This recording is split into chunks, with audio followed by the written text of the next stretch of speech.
Hallo. Läuft die ganze Geschichte.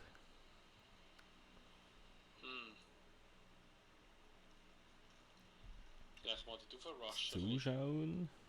Sind so von dort hergekommen, aber egal.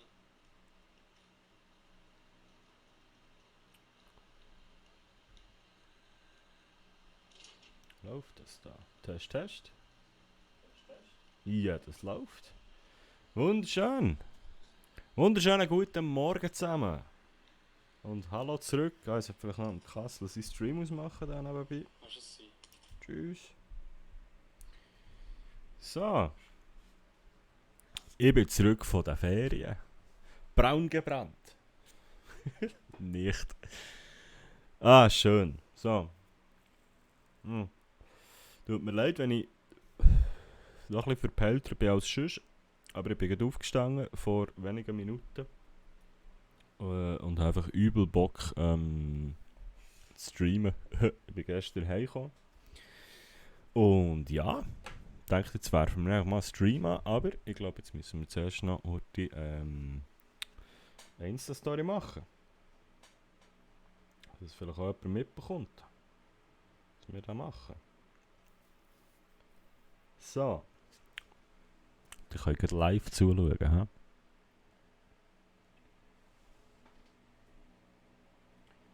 So, meine Damen und Herren, ich bin zurück von den Ferien und der Bruno Moser reist, glaube ich, jetzt gleich zurück auf Los Santos. Stream ist online, wir sind jetzt gerade am Start, einfach hier aufswipen. Viel Spass und merci. Meine Damen und Herren, ich bin zurück von den Ferien und der Bruno Moser reist, glaube ich, jetzt. Ja, das wird schon passen. twitch.tv/DJ Demo G. So. Meine Damen und Herren, ich bin zurück von den Ferien und der Bruno Moser reist, glaube ich, jetzt gleich zurück auf Los Santos. Stream ist online, wir... So.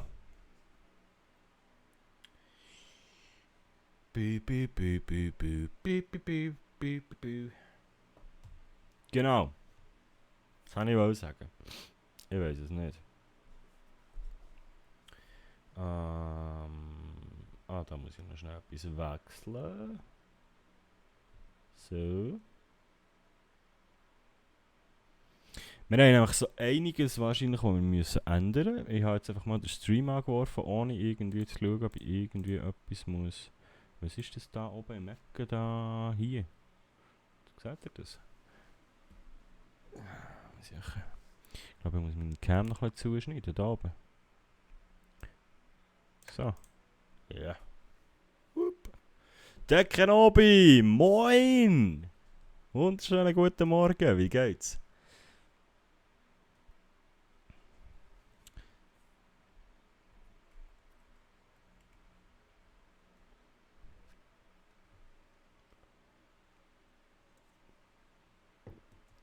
So. Mit was fangen wir an? Spotify mal zutun. Sonst komme ich noch auf dumme Ideen. Deep Top, hey, das freut mich, hure gut. Freust du dich auf morgen? Ich mich hure. Morgen ist einfach Party heute in der Kufalis. So.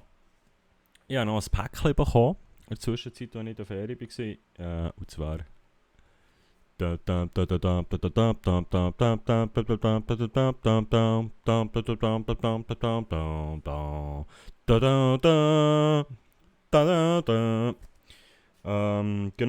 Ich habe mir nämlich endlich einen eigenen Xbox-Controller bestellt. Ich habe vor der Ferien... Sali Timon, das war geil gewesen. Wup wup. Ja, hey, hure geil gewesen. Hure gut gewesen. Kurz, aber geil. Wo bin ich gewesen? Genau, ich habe mir einen Xbox-Controller bestellt, weil ich vor der Ferien den von meinem Bruder mal ausgelernt habe, um zu schauen, ob es mit dem funktioniert, weil es mit dem PlayStation-Controller irgendwie nicht herbekommen. Jetzt sollte ich noch irgendwie ein Messer haben. Mist. Und jetzt habe ich mir einen eigenen bestellt. Hättest du meine können haben? Ja, scheisse. Kein Hobby. Aber du brauchst ja deinen sicher noch. Jetzt habe ich einen eigenen. Moment. So. Weil er keine Konsole mehr. Ah, shit. Ja, hätte ich das mal gewusst. Aber andere Frage, hast du noch... Es gibt so USB-Sticks, wo man über Wireless das Ding dann kann mit dem PC verbinden kann. So etwas hast du nicht auch noch rumliegen, hm? Weil der kostet auch nochmal irgendwie 30 Steine, glaube ich. Muss ich da auch noch bestellen, aber das habe ich erst im Nachhinein gesehen. So, dann machen wir jetzt ein Live-Unboxing von... Ich habe noch nie in meinem Leben einen Xbox-Controller gekauft. Oder auspackt. Nein, gekauft auch noch nicht. Wie geht das? Nein, so etwas habe ich nicht. Ich habe immer mit Kabel gemacht oder Batterie. Ja, mit Batterie geht eben glaube ich nicht am PC. Und dementsprechend muss ich halt mit Kabel. So, jetzt. Meine Damen und Herren. Das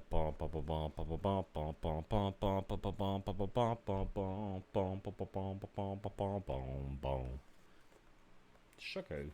Das ist schon sexy, ich muss sagen. Also die alten Xbox-Controller haben ja von mir aus gesagt gar nichts können.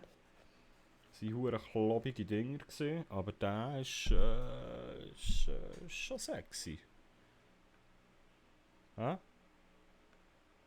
In weiß. Batterien dazu. Wobei, ich glaube, die brauche ich eben jetzt nicht, wenn ich ihn einfach mit dem Kästchen anstecke, oder?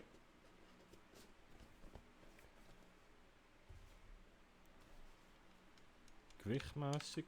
Also er liegt schon geil in den Fingern, das muss ich zugeben. Ich bin ja wirklich nicht Xbox-Fan, aber er ist schon gut mittlerweile. Ja, die neue Generation, ja, da stecken wir das gute Stück mal an, schauen, ob das funktioniert. Nein. Weil der Bruno wäre froh, wenn er ein bisschen anständig Auto fahren kann. Pü, pü, pü, pü, pü.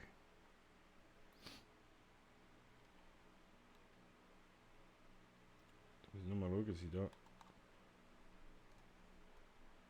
Ui, jetzt vibriert etwas. Jetzt... Aber das Kabel geht irgendwie nicht richtig rein.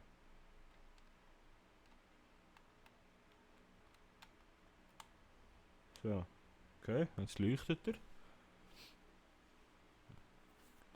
Nutzt Konfiguration von DJ Timo G. Okay, jetzt geht eigentlich das Fenster auf. Das Gerät ist einsatzbereit. Okay. Jetzt ist das ein Fenster aufgegangen, wo es aber nicht anzeigt. Hä? Was ist das? So, und dann muss ich da schnell im Discord schauen. Ah, shit.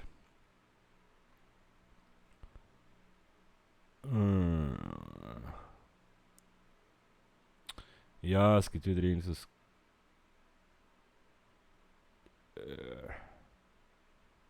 Es gibt wieder ein Update, das ich noch machen muss, scheinbar.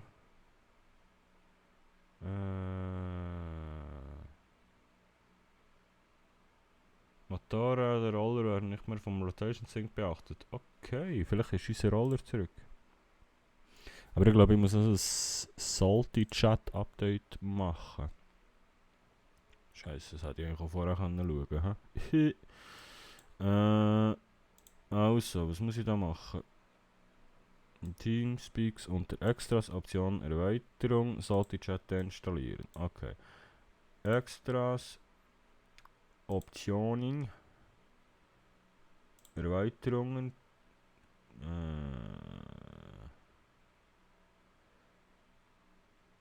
Plugins, Salty Chat deinstallieren. Was ist das Salty Chat? Teamspeak, Joystick Hotkey Support, Salty Chat hier. Version 2.0.0. Welche Version ist jetzt aktuell? Ah, 2.0.1. Ja moin. Also, deinstallieren. Oh oh. Jetzt ist schon etwas deinstalliert, wenn ich das will. Anwenden. Okay. Ich hoffe, jetzt gibt kein Seich gemacht. Dann muss ich auf diesem Link hier die neu installieren.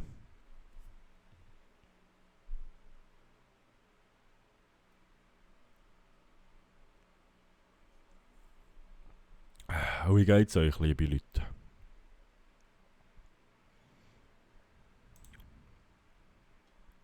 Geht's euch gut? Install. Do you trust? Jawohl. Fail to install add-on. Do you want to retry as administrator? Yes. Fail to, ja. Error. Ja, die mal Teamspeak zu, vielleicht ist das Problem. Yes. No. Scheissendreck.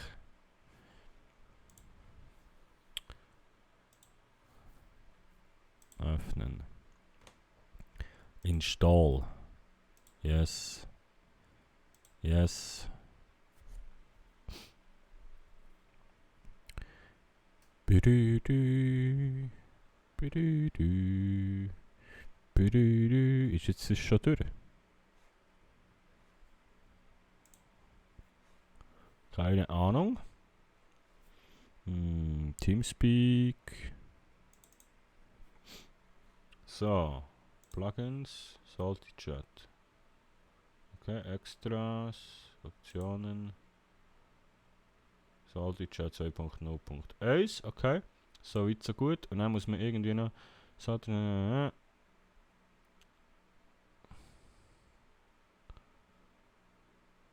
Open Settings. Und dann schauen, dass die Adresse stimmt. Einstellungen.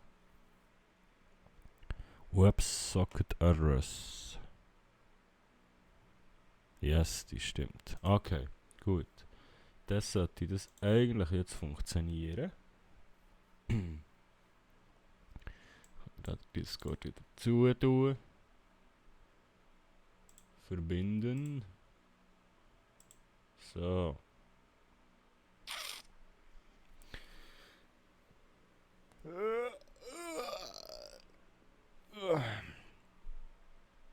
Time Difference. Ja, toll. Meine Uhr ist wieder irgendwie 6 Uhr am Morgen. Wie gesagt, es gibt immer noch ein Bier für herausfinden, was das Problem ist mit dem.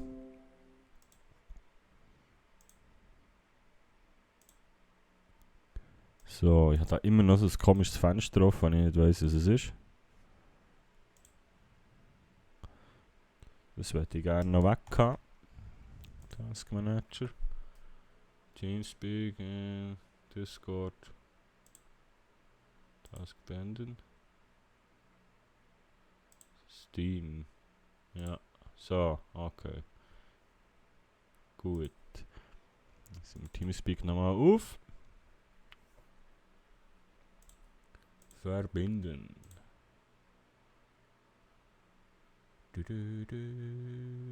So, wir sind auf dem Teamspeak. Okay.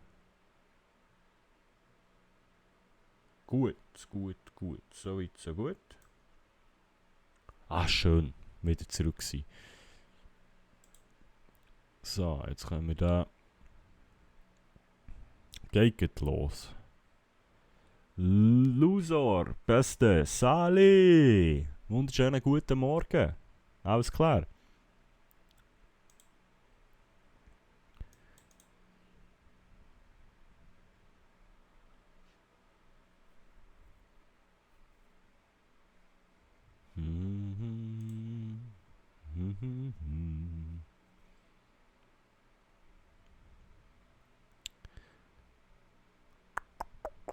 Für alle die das nachträglich auf YouTube schauen, ihr könnt ja das Ganze überspringen. An die im Stream. Sorry. Roleplay, genau. Das ist der Plan. Wenn wir es zum Laufen bringen, heisst das. Ich war jetzt in der Ferien und ich hoffe, ich habe alles im Griff. Also der Bruno war in der Ferien. So. Nein, der Bruno stimmt gar nicht. Der Bruno hat Termine in Deutschland, die er erledigen musste.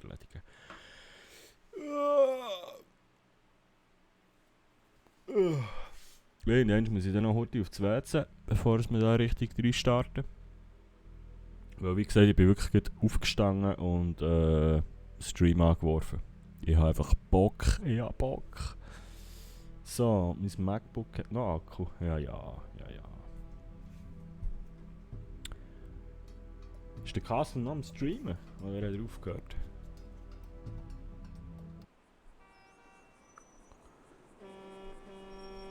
Oh, schau jetzt zeigt es mir sogar... Nice. Funktioniert das mal. Geil. Das ist jetzt schnell gegangen. Ich denke, das dauert ein bisschen, weil ich so lange nicht bei online war und sicher Updates rauskommen. So.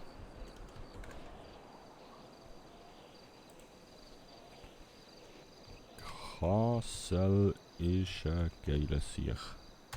Let's go. Bruno Moser. Ah, geil. So, es geht wieder los, liebe Leute. Und meine hure Streaming-Lampe ist noch nicht da.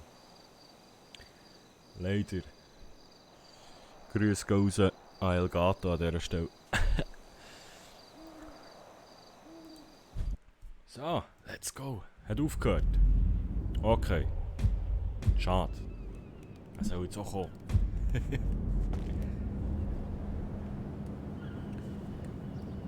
So.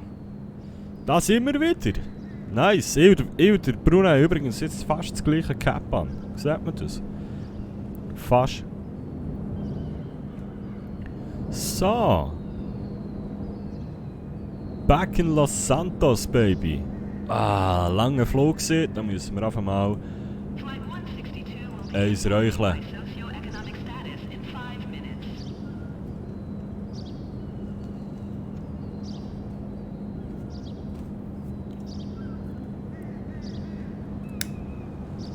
Das ist ja Roleplay, da muss ich auch rauchen. Wer raucht?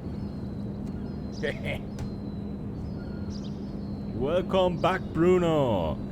Ja, moin!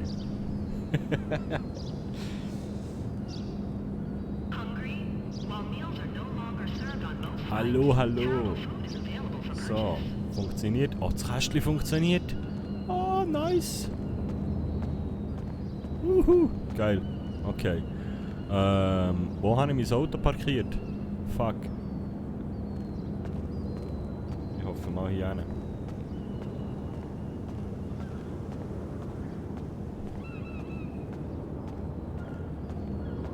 In-game, okay. Wie er läuft, wenn er im Rauch ist, ist einfach das Träumchen. Ah, schön.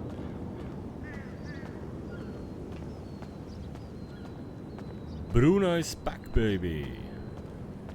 So, wo habe ich parkiert? Da erinnere ich mich noch, das war der hure fette Bentley. So.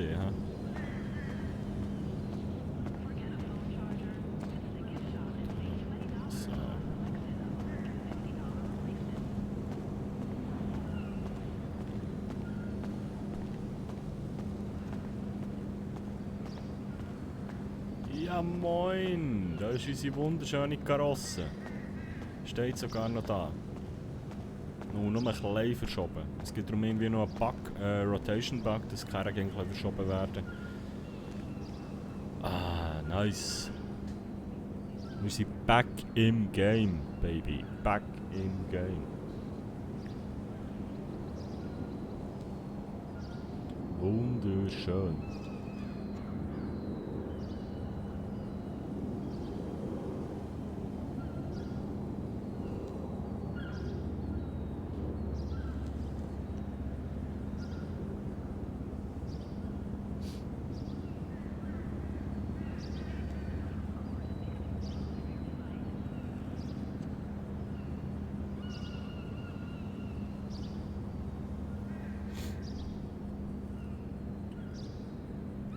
Und wie geht's euch so da draussen?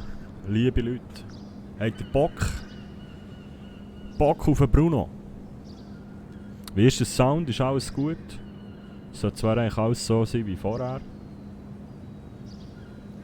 Audioeingabe, Aufnahme. Hört man mich überhaupt? Mal sollte ich eigentlich, sonst hätte ja vorhin der Pedal... Ja, mal.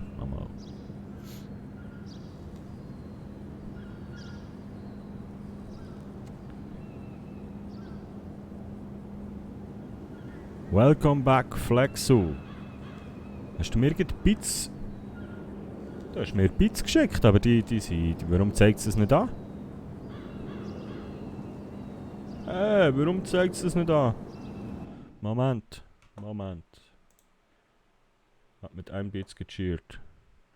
Hello, my friend. Hello, Zirpo. Moin. Warum zeigt es die hure Bits nicht an? Alerts da.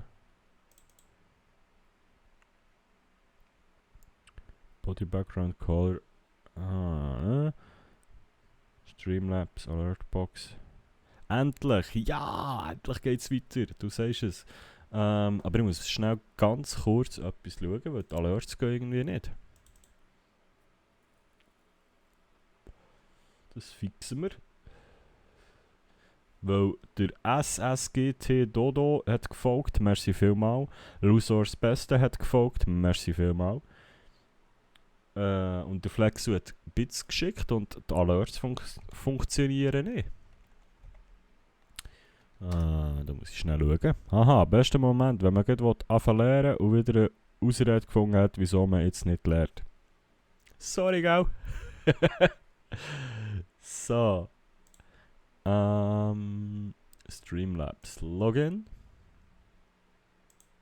With Twitch.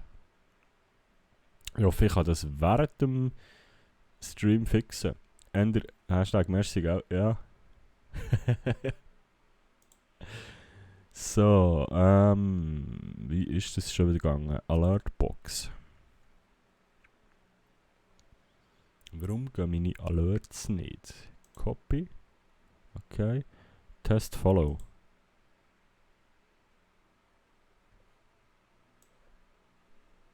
Da passiert nichts, hä? Okay, ich probiere da schnell. Vielleicht hat das irgendwie der Link rausgeschmissen.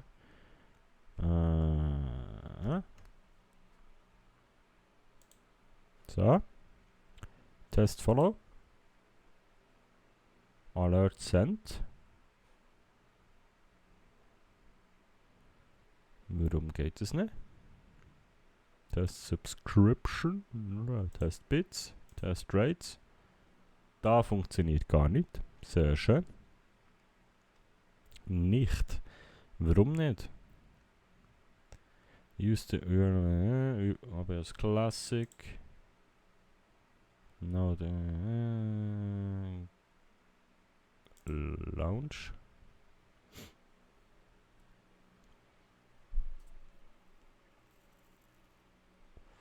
Sorry, liebe Leute, aber das muss heute sein. Copy. Alerts.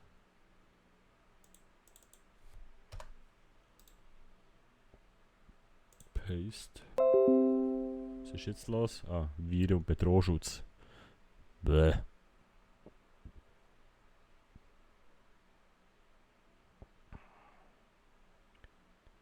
Okay. Test Follow. Das funktioniert nicht. Ja, toll.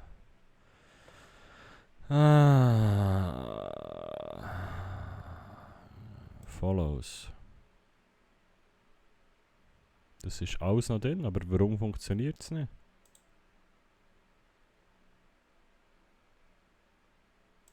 Test Follow. Scheiße. Warte mal.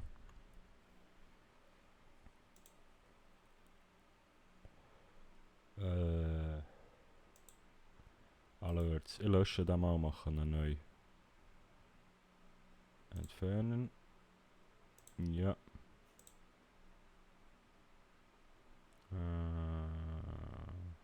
Scheiße. Jetzt soll schauen, wie man das macht. Szene spielen. Scheiße. Medienquelle. Nein. Was ist es? Browser.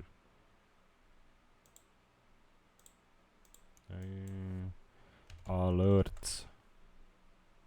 Okay.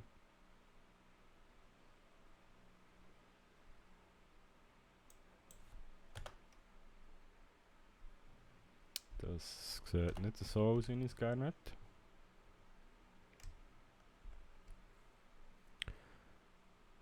Merci Lusor für deine 25 Bits. Merci viel mal. Ich bin gerade probieren, die Alerts zu fixen. Du bist noch ein bisschen zu früh, aber merci viel mal. Ah, jetzt! Das war irgendwie verpackt gewesen. Okay, jetzt sollten die Alerts gehen. Wir testen schnell durch. Okay. Race up. Yes, da ist. Juhu! Oh, merci John! Bits. Juhu! Gut, also die Alerts funktionieren wieder. Schön. Das ist schön. Dann können wir das da zutun und wieder back ins Game. So. Bruno ist gegen noch am Rauchen. So. Ich habe einfach keinen Plan, was wir heute so machen. Ich will mal das Handy checken nach der Ferien. He? Also, Telefon. Der Hardy hat uns angerufen. Strand gehen Gitarre. Ja, es wäre eben schon nachher. Dann haben wir eine Nummer in Abwesenheit, die wir nicht gespeichert haben. Da auch nochmal, da auch nochmal, da auch nochmal. Am 25. Das weiss ich gar nicht, wann sind wir gegangen. Kong der Chines hat mir angerufen. Okay. So, Emma. Hey Bruno, ja, wir hatten trotzdem eine coole Feier. Vielleicht wird es ja nochmal irgendwann wiederholt. Viel Spaß in der Heimat. Bis bald. Nice, okay. Der Hardy. Ah, okay. Ah, der Fan vom Tequila. Ja, wow, eine neue Nachricht haben wir bekommen in der Ferien. Wow. Wow. Ja, gut. Bruno hat noch nicht so viele Kollegen. So, jetzt wie ist das mit der Steuerung? Yeah. So. Ja, wenn mal richtig Strand düsen, hä?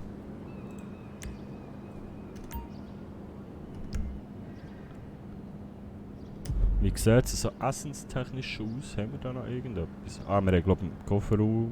ich weiß nicht. Vor allem weiss ich nicht, ob wir das noch essen. $56.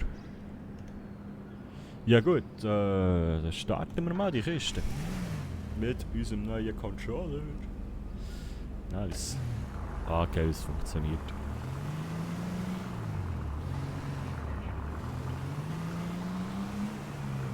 So. Vorsichtig, vorsichtig. One way, okay.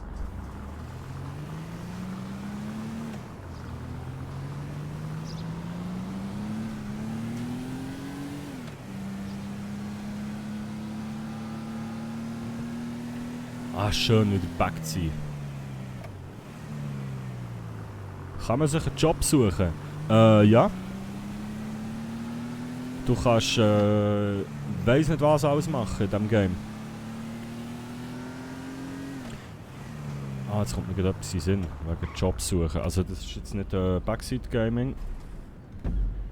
Aber, weil es geht ja eigentlich um einen Bug, darum darf ich das so verwenden.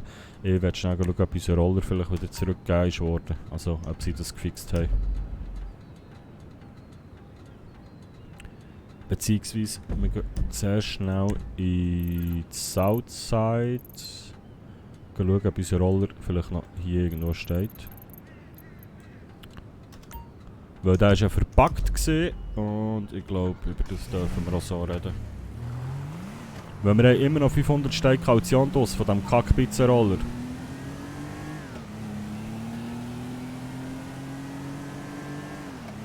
Mist. Falsch gefahren.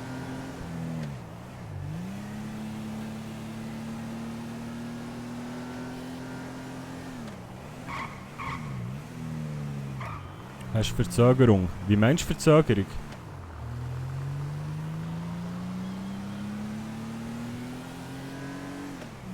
Von was Verzögerung?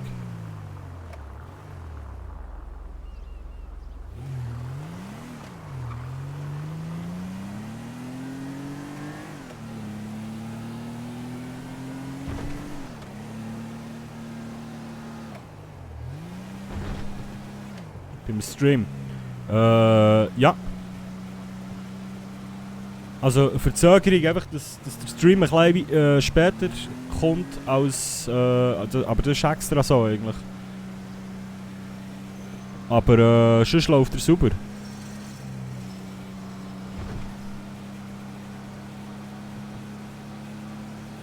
Also der Stream sollte super laufen, aber ein bisschen verzögert. Das ist beabsichtigt so.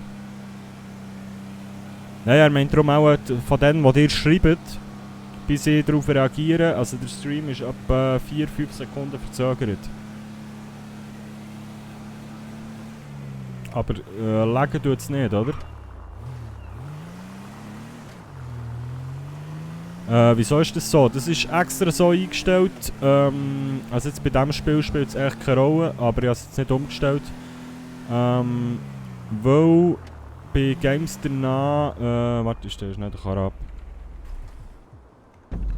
Bei Games danach, wenn wir aber Trouble in Terrorist Town spielen zum Beispiel,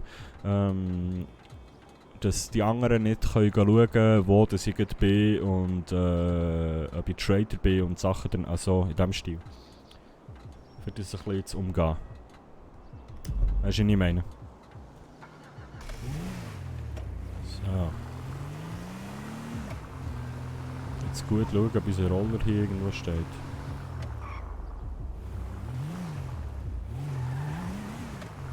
Stört doch niemand. Solange der Stream super läuft, ist eigentlich gut. Ich habe auch ein bisschen Verzögerung drin, stimmt, das kommt auch noch dazu. Der Kassel hat mega Verzögerung.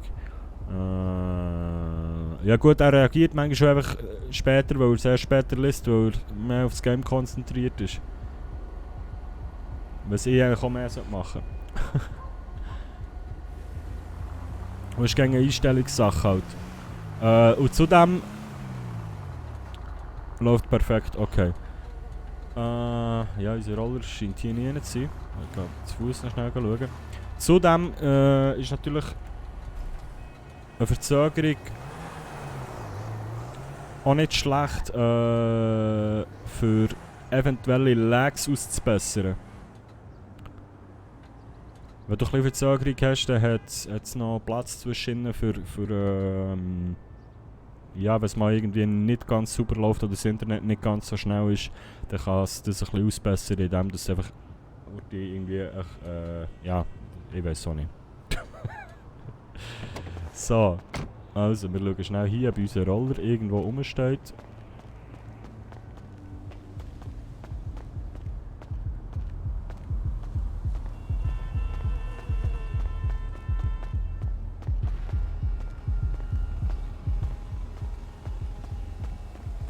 Aber es sieht nicht danach aus. He?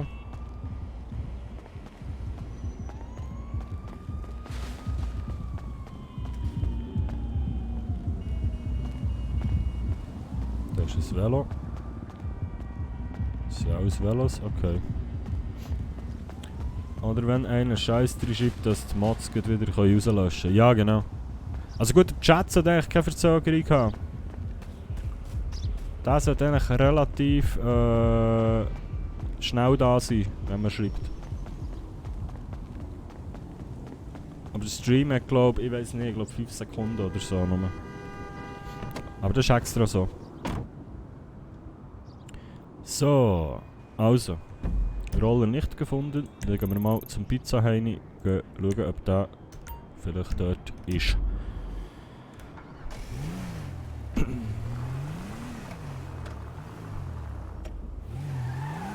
Stoppschild, ich will nicht wieder Geld abdrücken. Scheiße, kann man nicht schieben, das wird rausgelöscht. Yes!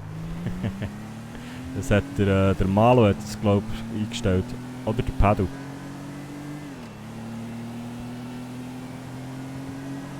Es gibt noch ein paar Sachen, die du nicht schreiben kannst.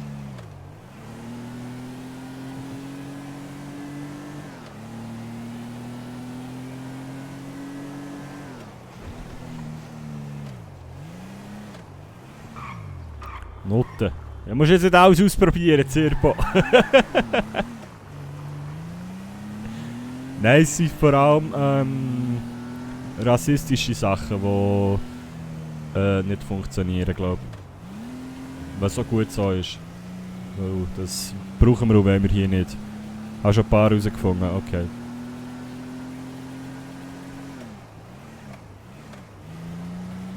Wir wollen hier keinen Rassismus, wir wollen keinen Sexismus, wir wollen kein alles. Was? Po-Öffnung geht auch nicht. Nein! Aber schön, wie es umgehst. Po-Öffnung.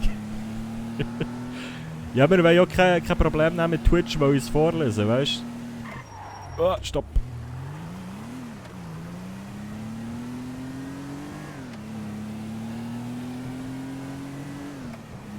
Jetzt hat es aber auch ein bisschen geruckelt irgendwie. Ist das bei euch auch? Nein, ich glaube bei euch zeigt es eben auch nicht an. Genau, aber die verstehen doch kein Schweizerdeutsch. Ich sage jetzt mal, Po-Öffnung ist auf Hochdeutsch Po-Öffnung. Das ist, was ich meine. So, ui, So.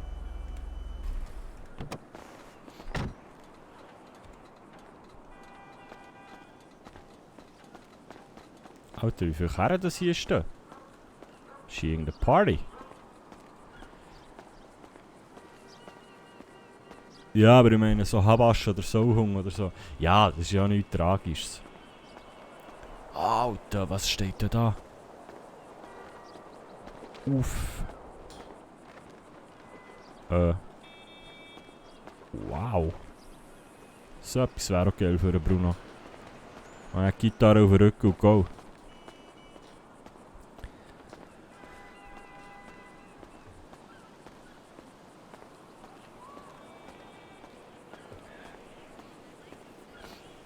Alter, wieso stehen hier so viele Autos? Hat es hier irgendwie Wohnungen gegeben? Kann das sein?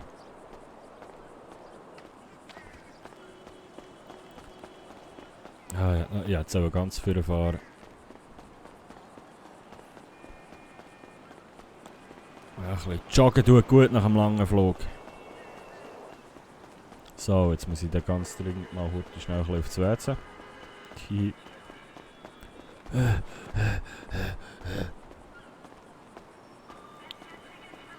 So, wie sieht es aus mit unserem Roller? I'm begging you to... Hure Damien Lynch Song läuft mir nachher. Ist das Damien Lynch? Ich glaube es. Garagenmenü, ausparken. Nothing to found, okay. Einparken, nothing to found, okay. Also zurück ist unser Roller schon mal nicht. Hey Luigi! Fahrzeug nicht eingeparkt, das ist aber genau das Problem. Dass unser Roller einfach verschwunden ist. Hast du ein paar neue Gitarrenlieder gelernt in den Ferien? Ich weiß nicht, darf ich das jetzt noch beantworten oder ist das schon... Nein, das ist ja eine Frage, eigentlich out of character zum Bruno selber. Nein. Der Bruno kann immer noch die gleichen Lieder wie vorher. Er hat keine Zeit gehabt in der Ferien, neue Lieder zu lernen. Ich glaube, das darf ich beantworten.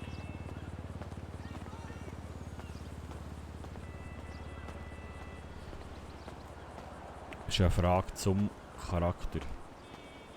Er musste den Roller stoßen. Hä? Wie meinst du? Ah, du... Der verpackte Roller daher schieben einfach. Der Elektroscooter. Ja, Bruno geht's wie mehr. Guter Hinweis für alle, die es nicht wissen, ich habe einen YouTube-Channel. Dort heisst sie Timochi.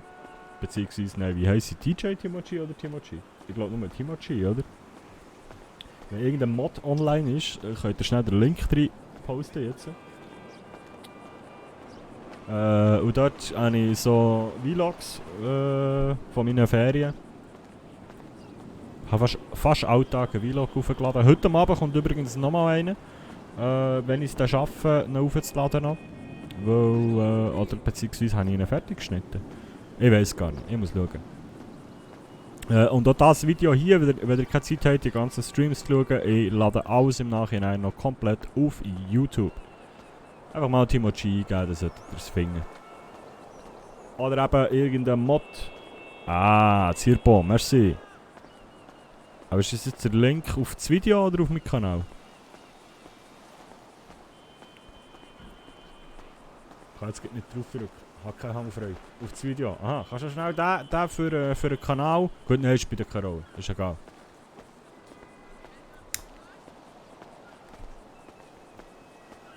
Wisst ihr, was der Bruno auch mal gerne hat? Eine fucking Wohnung. Geht ja auf den Kanal. Ja, eben. Vielleicht haben sie mittlerweile mehr Wohnungen am Start. Wenn wir mal schauen, ob der Makler haben, wo wir da mal die Nummer bekommen haben, irgendwo. James, Jason, Jens Beerdigung. Nathan Walker.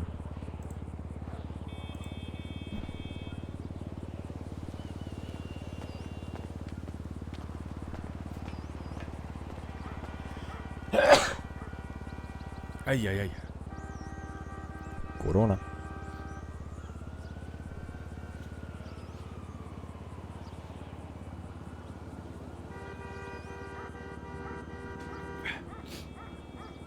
Hui, hui, hui. Hallo? Hallo?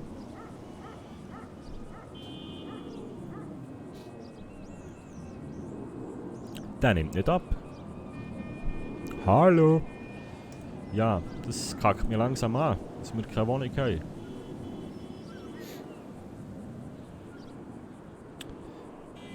Wenn wir echt mal zu den Cops... zum DOL. Uiuiui. So. So.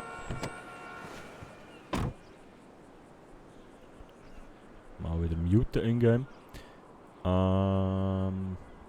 Zum DOL fragen wegen einer Nummer für Ding. Ah, weißt du was?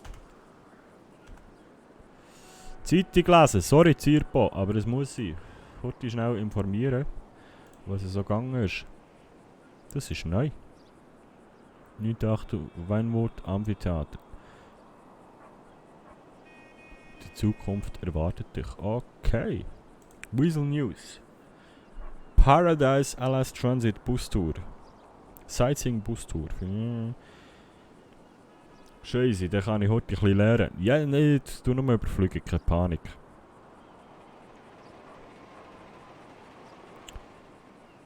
Eine Bustour, okay. Yellow Check-in am 1. August. Okay. Dann ist Tankstelle. Rufst du, wenn du nachher bist. Ja, ich gehe jetzt schnell auf das WC. Glücksspiel wieder salonfähig machen.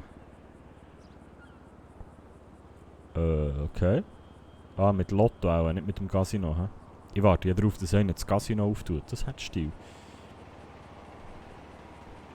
Herren ausstatten. Fahrplaninformation. Candy Licious Pool Party. Das haben wir gesehen, okay. Gut, gut, gut. Meine Damen und Herren, ich glaube, ich gehe jetzt schnell auf die Toilette. Wir lassen Bruno schnell hier. Und die Sekunde. So. Und wir sehen uns gleich wieder. Eine Sekunde später. Könntest du alle mal meinen Streamlink ein bisschen verbreiten, dass noch ein bisschen mehr zuschauen. Sag ich. Bis grad.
So.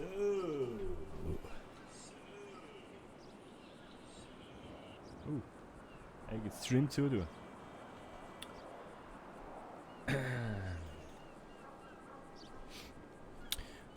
Diese weisst du, wie sie steht nach 5 Tagen ohne einisch unter 1 Promille? Was sind denn die gesehen? Mallorca? So.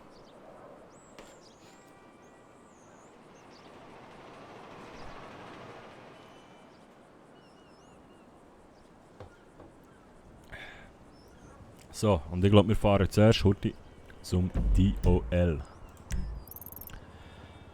Nein, Wanderferien, ja nie, ist klar.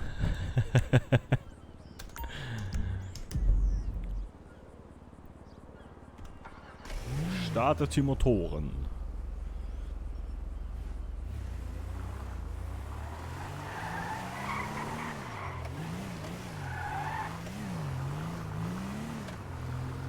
Und andere Scooter-Fan am Zelteln. Ja gut.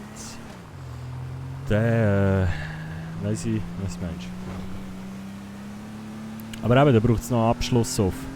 Das ist perfekt.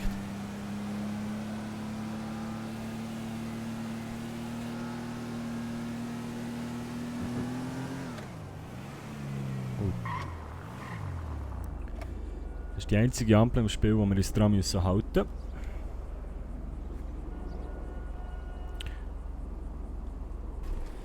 Die sind kaputt, dann wenn ich erst kommen kann. Ja. Soll man nicht so tun.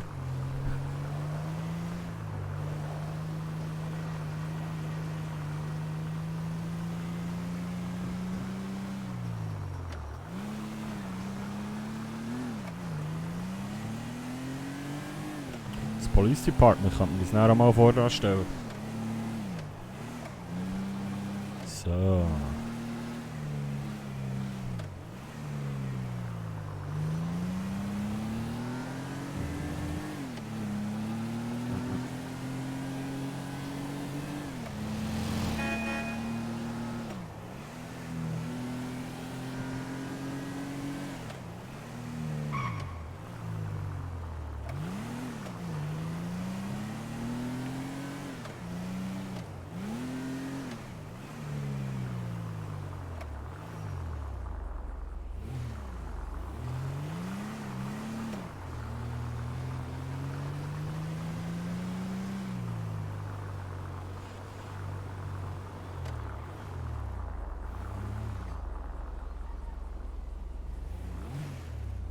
Was ist für ein komischer Absatz da am Boden?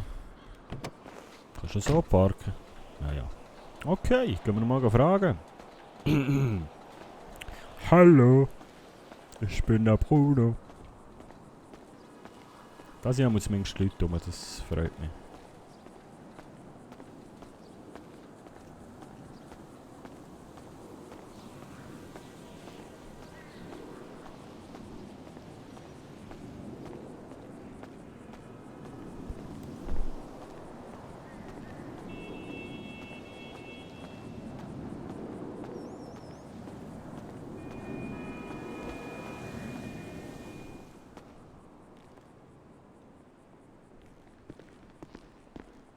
Mahlzeit. Hallo, guten Tag. Wie kann ich weiterhelfen? Ich hätte nur eine kleine Auskunftsfrage.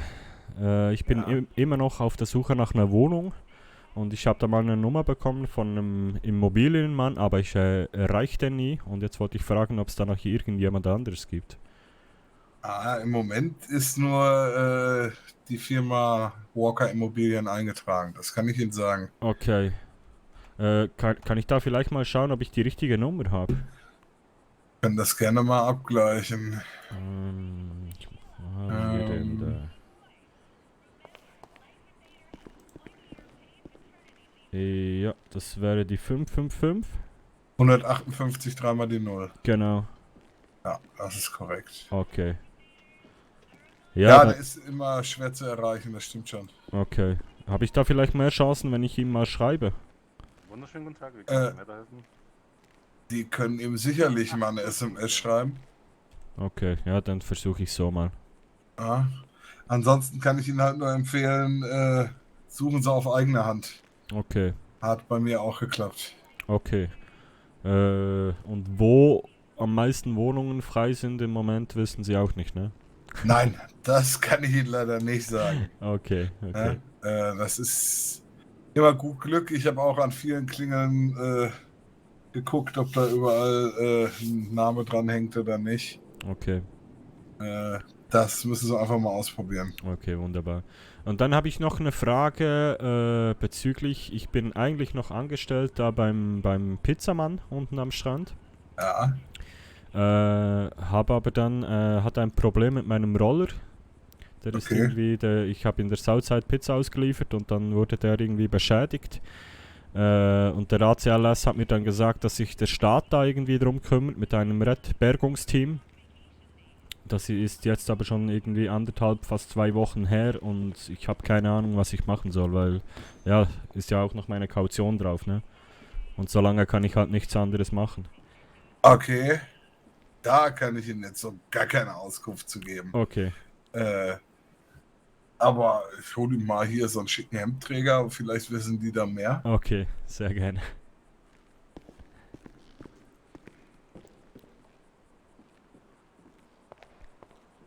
Hallo. Hallo. Wir sollten uns mit Ihnen unterhalten. Worum Ja, geht's denn? genau. Ich habe noch eine Anstellung da unten beim Pizzamann. Und ich hatte vor 1,5 oder fast 2 Wochen jetzt ein kleines Problem mit dem Roller. Als ich Pizza ausgeliefert habe in der Southside, wurde der irgendwie beschädigt. Der ACLS hat dann gemeint, sie können da nichts machen, dass der Staat irgendwie da mit einem Bergungsteam dahinter geht und die sich melden, aber ich habe dann nie mehr was gehört. Ja, da müssen Sie zur Stadtverwaltung. Okay. Das ist nicht unsere Baustelle. Okay, Einfach mal eine Nummer ziehen. okay. Gut, Dann. besten schönen Dank. Tag noch. Gleichfalls. Tschüss. Ciao. Äh, Ja, Stadtverwaltung eine Nummer ziehen. Das heisst, ich muss in Support. Ich hasse es, in Support zu gehen. Weil du wartest einfach 3 Jahre am PC, bis du dran kommst. Aber da gibt es keine andere Möglichkeit. Schade, ich denke, vielleicht könnt ihr auch etwas machen. Weil ehrlich hätten sich die ja bei uns anmelden. Was wir mal noch machen, ist die ganze Nummer, die uns da haben probiert anzuleiten, zurückzuleiten.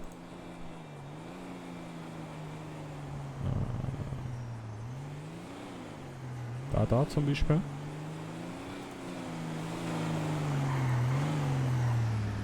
Geile Karre.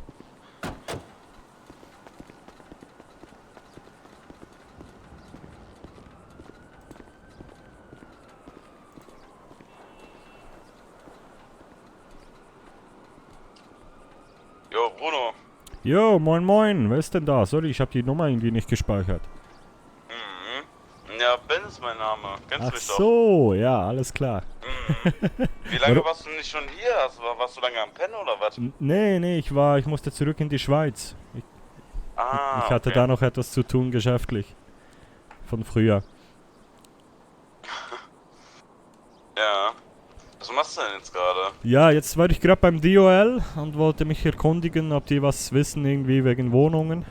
Aber sieht Ja. schlecht aus. Mhm. Und jetzt, ja, keine Ahnung. Du? Ja, ich bin gerade arbeiten. Bei Okay. Suns Resources. Okay. Ja. Ich hab dich ja auf Lautsprecher und arbeite gerade ein bisschen. Alles klar. Ja. Ja, und sonst so, Und wie läuft's geht's? mit deiner Musik? Ja, du, jetzt die letzten Tage war ruhig, ne? Da war ich in der Schweiz und hab mich um meine alten Verträge, die noch laufen, gekümmert. Ah. Und ja, jetzt schnapp ich mir wahrscheinlich mal die Gitarre und stell mich irgendwo hin, ne? Das hört sich gut an. Und bei dir? Habe ich was verpasst die letzten Tage? Ja. Ich habe mir ein Moped geholt. Nice. Mm, Endlich. So eine Hast ja alte. schon davon gesprochen, ne? Ja, so eine alte Berufsbane habe ich mir geholt. Ah, nice. Ist so ein Chopper, oder? Hä? So ein Chopper-Teil, oder nicht? Ja, ja. Ah, nice, okay. Ja, finde ich cool. Geil. Und sonst so? Ja, alles gut. Alles Bei gut. dir? Ja. Muss. Oh, warte mal eben ganz kurz, ich muss kurz auflegen. Ja, mach. Wir können auch später noch quatschen, ne? Jo, Mach's gut. Ciao. jo, ciao. Okay. Der Ben ist das gesehen. Ich glaube, das ist der Paul. Ben. Pole. Ich glaube es. Bin nicht sicher. So. Nein, hier haben wir noch eine Nummer, die uns angerufen hat.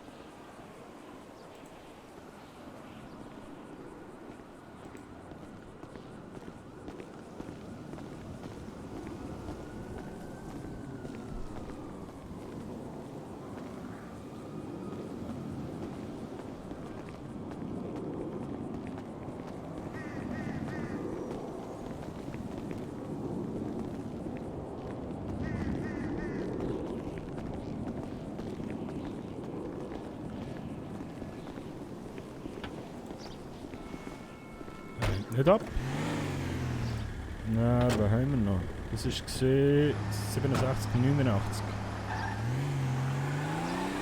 Haben wir noch 5302, ich habe uns zweimal angerufen.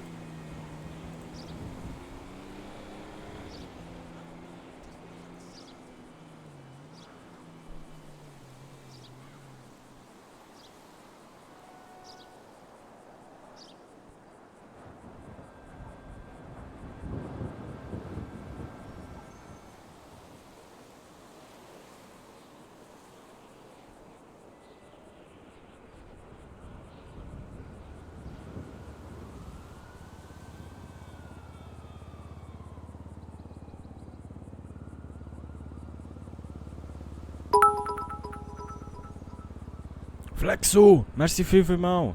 Nice, ich weiß auch. Okay, Pizza, die Alerts funktionieren, das ist gut. Ja, komm, der nimmt da nicht ab. Gut, haben wir sonst noch einen? Ich glaube, Emilia Strand. Wer ist das? Emma Kunst, ich so probiert anzurufen.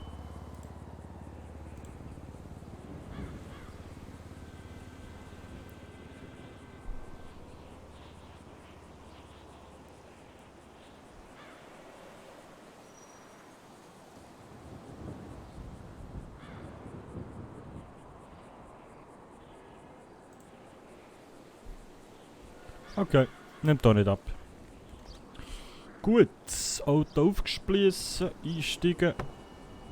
Nein, Auto aufgespliessen. Ich habe es in dem Fall nicht geschlossen, scheiße. So.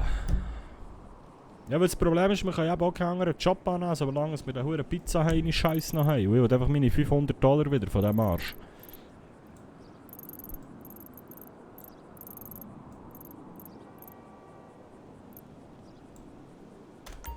Gehen wir halt eins Gitarren. Zirpo hat sich's gewünscht. Gut, ich mache es so sonst, also das habe ich auch sonst vorgehabt. Das ist kein Backseat Gaming.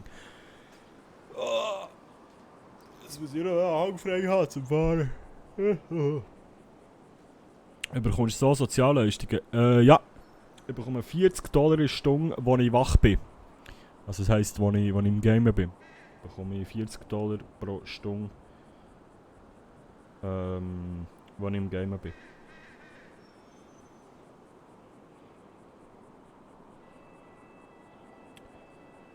Jetzt habe ich gut noch ein Telefonanruf bekommen. Ja, das muss warten. Auch wenn du angestellt bist als Pizzalieferant. Ja, da bekomme ich gleich. Meine Jobs darf ich gleich machen. Pizza ausliefern, Köder sammeln am Strand, Köder sammeln am Stadtpark, Golfplatz, Bäuerli sammeln und so weiter. Das sind so Minijobs, die darf ich machen. Auch wenn ich Sozialgeld bekomme.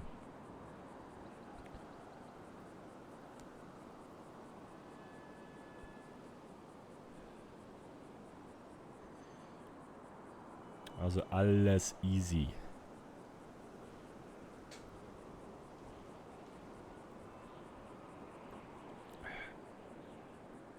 So, ich muss so schnell fertig rauchen, liebe Leute, sorry. Und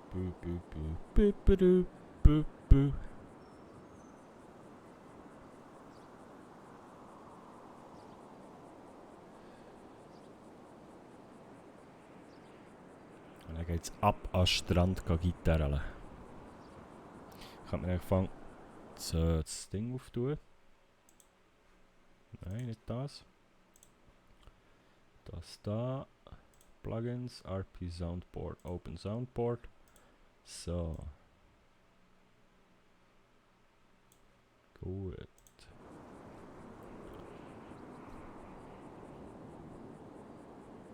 Ich kann eigentlich gleichzeitig noch mein YouTube-Video aufladen. He? Das war vielleicht mal kein Seich. Jetzt, wo ich wieder anständiges Internet habe. Das verhindere ich, sollte ich nämlich noch aufladen. Gebt mir heute eine Sekunde. YouTube, YouTube Studio. Video hochladen, Datei auswählen. Tropic. Ist das richtig? 1,91 GB. Ja, das müsste das sein. Wird hochgeladen. Okay.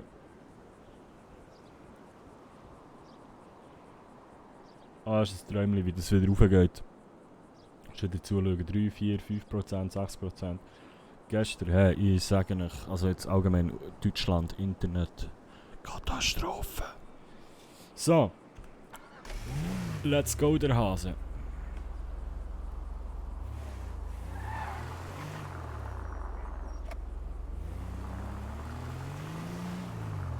Das geil wäre, wenn die Blinker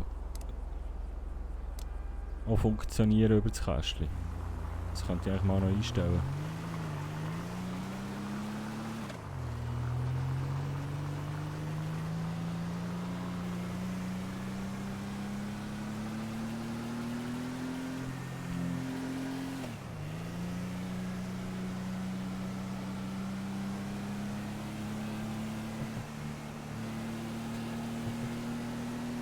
Mal schauen, ob am Strand etwas läuft.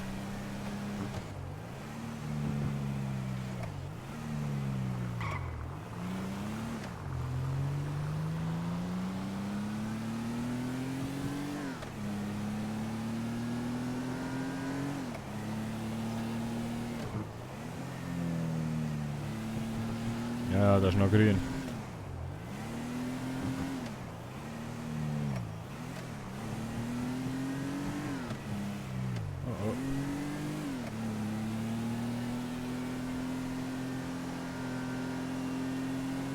Was wir mal schauen, vorhin, wo da überall so Karren geparkt waren. Einfach mal an die Türen schauen, ob die Wohnungen frei sind. Aber das ist Stream geht. Oh, ist das echt schlau gewesen, gleichzeitig ein YouTube-Video aufzuladen? Läuft der Stream noch bei euch? Ist vielleicht nicht gerade intelligent gewesen. Ja, okay. Ich hoffe, dass jetzt nicht hure Fahrt auf verstocken oder so. Weil bei mir selber läuft der Stream auf dem MacBook noch nebenbei und dort geht gar nicht mehr. Aber vielleicht sollte ja, warte schnell. Ich glaube, ich mache schnell schnell Hotspot mit dem Handy. Das wäre vielleicht ein bisschen sicherer. Persoonlijke Hotspot.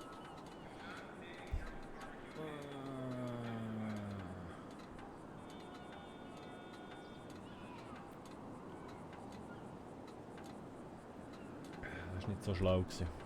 So.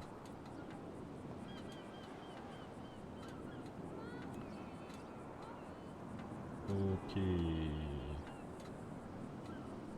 Gut.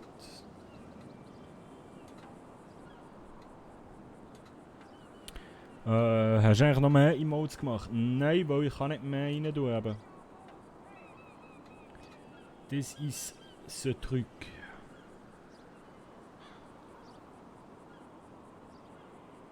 So, ich hoffe jetzt einfach, das lädt weiter rauf da. Sieht nicht danach aus. Der Stream läuft wieder. Hallo, hallo, hallo. Gut. 56, okay, mal. Gut, so.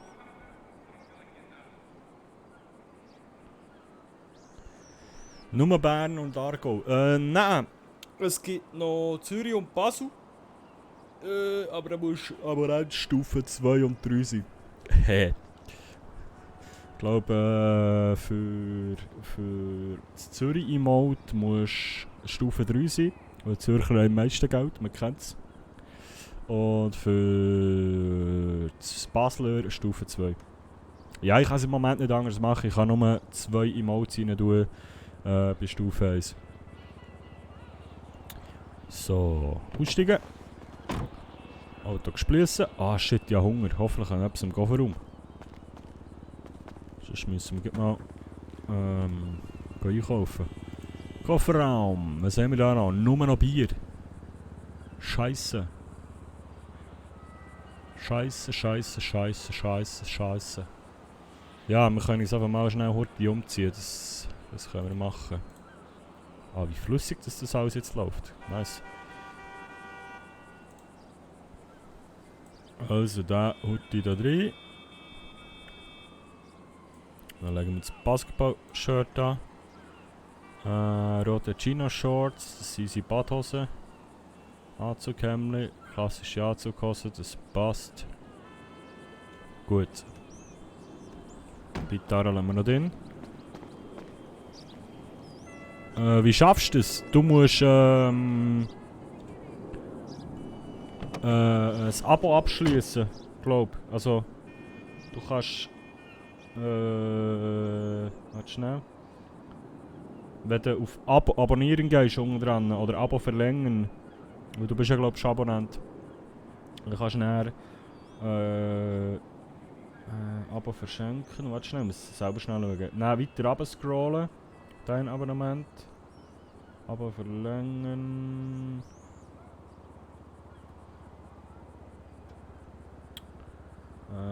Abo-Strähne. Wie machst du das? Das ist eine gute Frage. Stufe 1 Geschenk-Abo. Ah, dann alle kostenpflichtigen Stufen und dann kannst du dort Stufe 1, Stufe 2, Stufe 3. Genau, Stufe 2 gibt es noch das Basler Emote dazu. Und Stufe 3 das Basler und das Zürcher.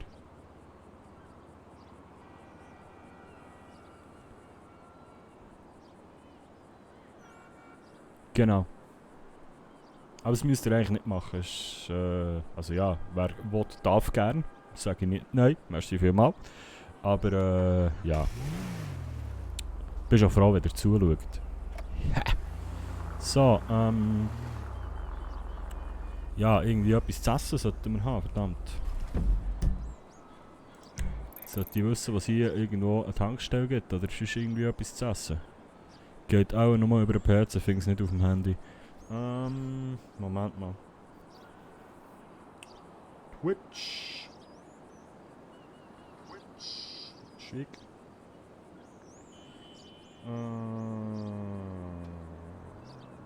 Ich muss jetzt schnell bei irgendeinem anderen Streamer schauen. Du folgst.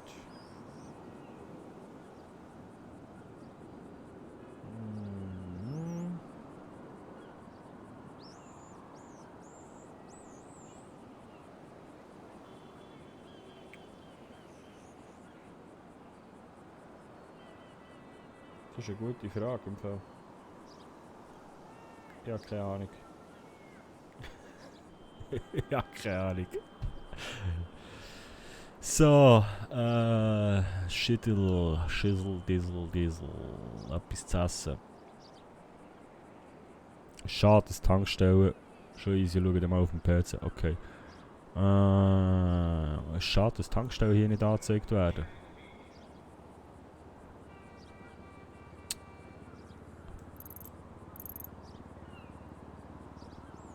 Ja, komm, cruise einfach ein bisschen um, irgendwo werden wir schon etwas zu essen finden.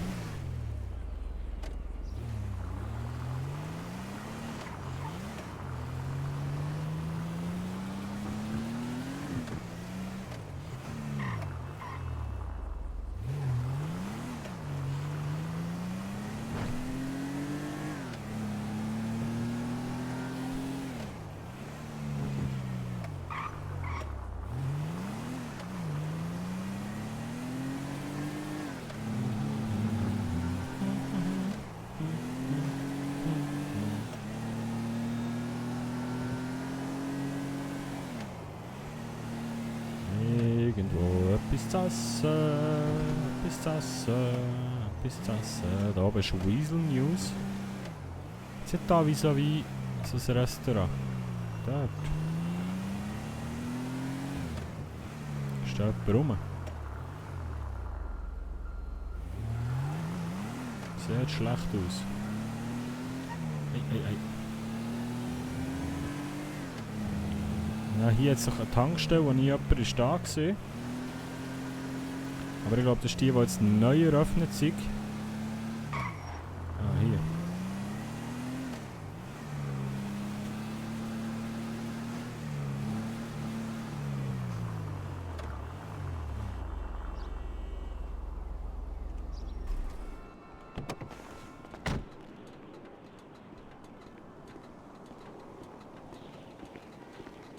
Tag, Sir. Hallo.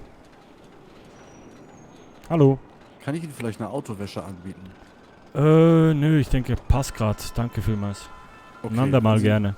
Ja, wenn Sie mal Zeit dafür haben. Ich meine, beim Matt, da hilft natürlich keine Lackversiegelung, das sollte man da ja nicht machen, aber Ja. den ganzen Dreck und wir kümmern uns um die Felgen selbstverständlich. Vorne Okay. im Kühlergrill poolen die ganzen Mücken da raus. Ah, nice. Okay, Also dann macht wieder sind Sie, richtig sind Sie immer hier, ne? Ich bin eigentlich meistens hier und meine Kollegin auf jeden Fall auch. Okay. Super, ja, komme ich auf jeden Fall mal vorbei. Okay, super, wenn Sie Zeit haben. 10 bis 15 Minuten, denke ich mal, dauert das. Okay. Sind wir da durch. Alles klar, schönen Tag Gut. wünsche ich. Gleichfalls. Ciao. Okay, tschüss.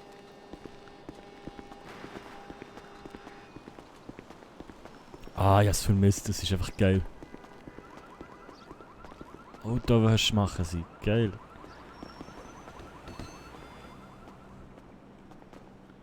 So, jetzt da hier jetzt so etwas zu essen, nicht?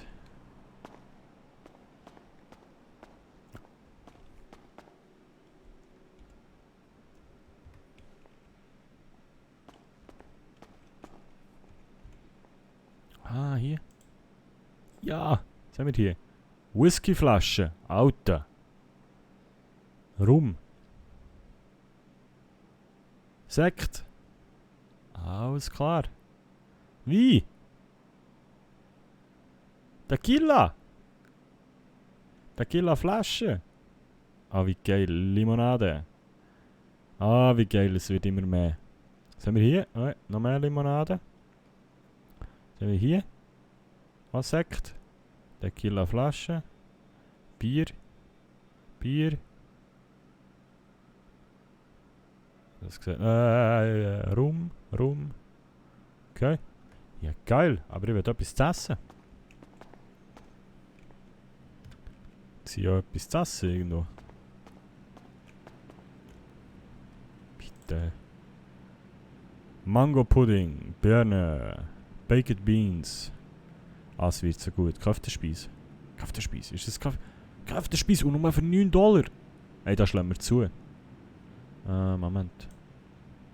Da schlagen wir zu. Kräftespeis für $9. Da schlagen wir zu. Die kostet doch normalerweise mehr. Im anderen Shop, wo wir sie gesehen. Das ist nicht etwas. Ah, noch mehr Kräftespeise und Baked Beans, okay. Haben wir noch irgendwie ein Bier oder so, mal etwas Gesunges? Oder ein Mango Pudding, oder was ist das gesehen noch? Pudding, ein Bier ist ein bisschen teuer, ne? Egal, komm.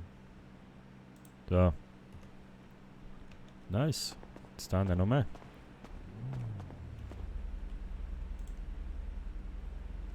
Nö. Okay. Hier. Zigaretten, Kaffee, Chips. Hab ich im Spind? Nein. Vielleicht habe ich was im Ich hol mir Spind. was, ich hol mir was. Vielleicht habe ich was im Spind. Nein, Wer ich hol mir 20 einen Pudding. Würfel. Was ist das? Es ist ein W20-Würfel. Bonbon. Sir, wenn ich Ihnen irgendwie helfen kann, wenn Sie noch irgendwas brauchen? Oh, nee, passt gerade, dankeschön. Sehr gerne. Ich habe nur, Sonst- ich habe mich nur gerade gefragt, da die W20-Würfel, was ist das? Das sind so ganz spezielle Würfel, die haben 20 Seiten. Okay. Also nicht so wie der normale, der 6 Seiten hat, wo Sie eine 6 mit würfeln können, sondern der geht dann wirklich auch bis 20. Okay. weil die kleinen sind leider schon aus. Da kriegen wir ja vermutlich im Laufe des Tages eine neue Lieferung. Es sind jetzt nur noch die großen quasi da. Ah, okay, okay. Alles klar. Okay. Vielen Ja, Dank. sehr gerne.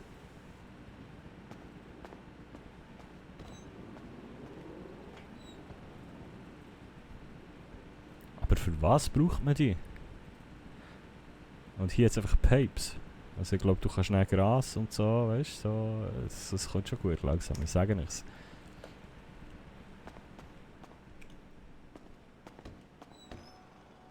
Tschüss. Tschüss!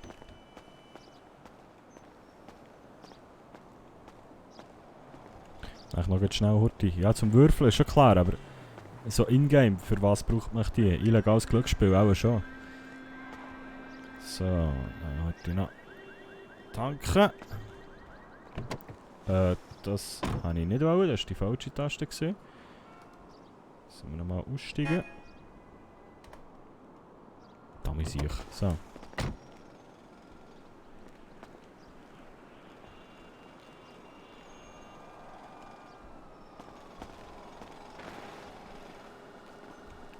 So, tanken.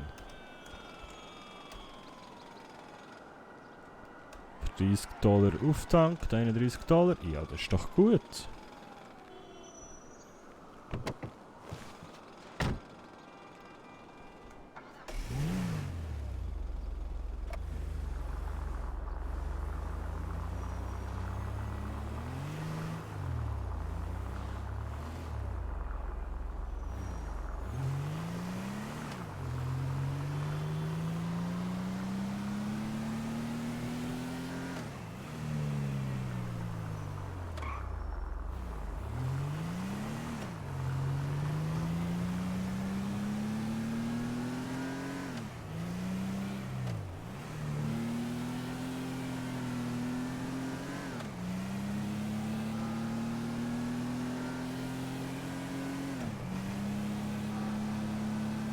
Mal schauen, ob jemand am Strand ist. Ja?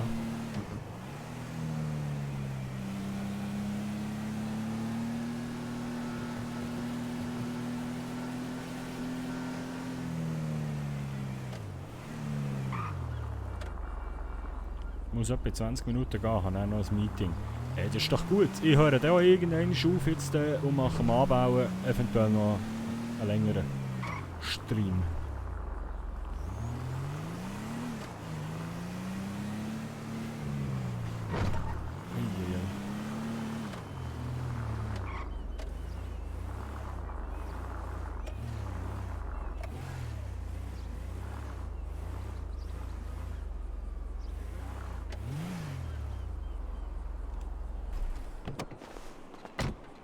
So, das mal gesplüssen wir.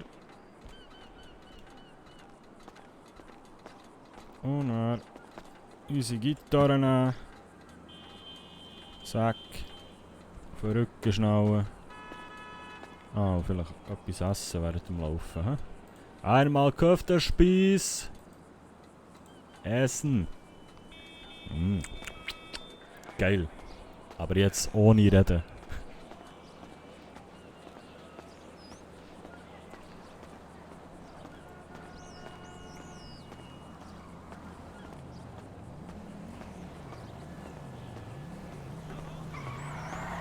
Oh, okay. Kann es sein, dass die ein bisschen rumbuggen?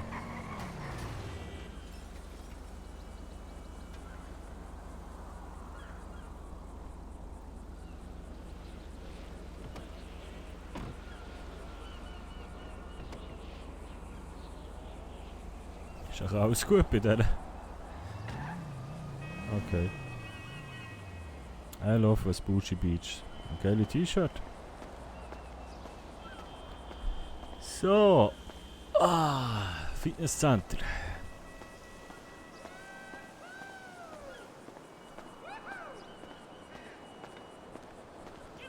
Sollte ich mal einen übernehmen und eröffnen da. Das wäre auch ein gutes Geschäft.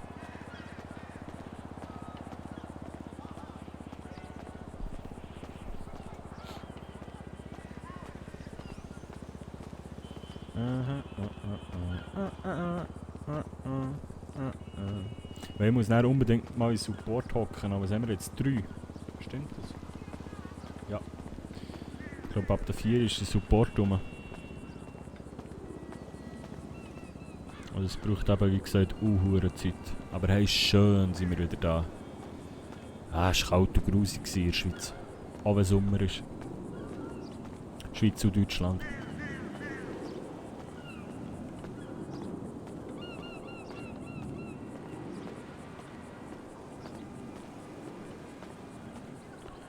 So, ich glaube, wir haben genug gefressen. Fein gewesen. So, wir sehen wieder die Liegestühle und die Tüchlein so, die hat es letztes Mal nicht mehr angezeigt. Das finde ich gut. Dort ist einer im Köder sammeln. Sieht ein bisschen kaputt aus. Da sind auch irgendwelche Menschen. Ja, das ist gut, das ist doch perfekt. Stellen wir uns da her mit dem Gitarre. Spielen eine Runde. Seid ihr ready, liebe Leute?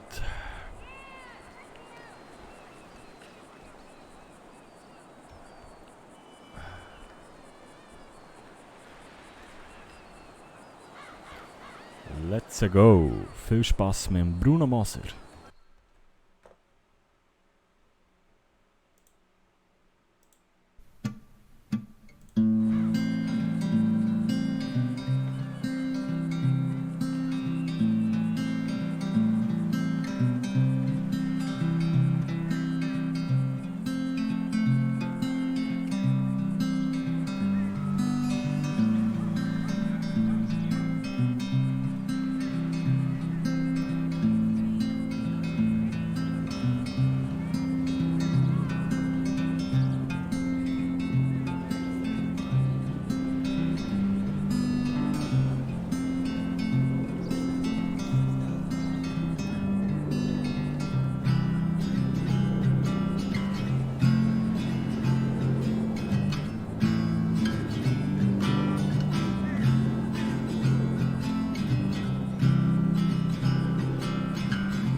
Wow, merci vielmals Los Santos, danke schön.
Wow, da geht ja die Post ab.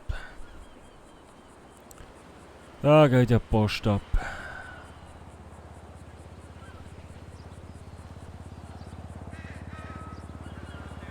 Ja, komm, einer geht noch. Der muss noch sein.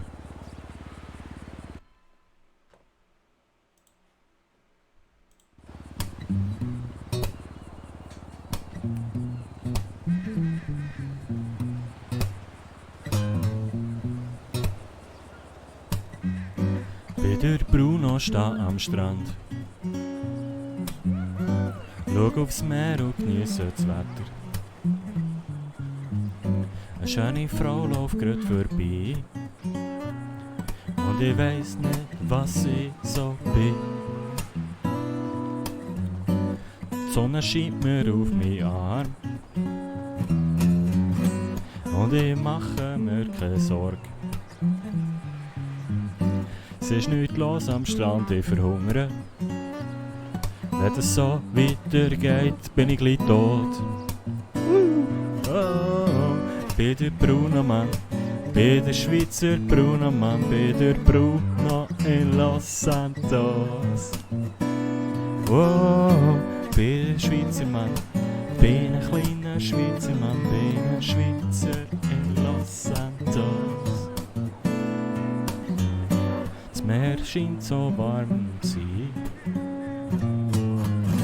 Bin zwar heute noch nicht drin gsi. Die Sonne ist doch einfach ein Träumchen hier. Und der Bruno ist in der Schweiz gsi. Bin ein Schweizer Mann, bin ein kleiner Schweizer Mann, bin ein Schweizer in Los Santos. Bin ein Schweizer Mann, bin ein kleiner Schweizer Mann, bin ein Schweizer in Los Santos. Solo.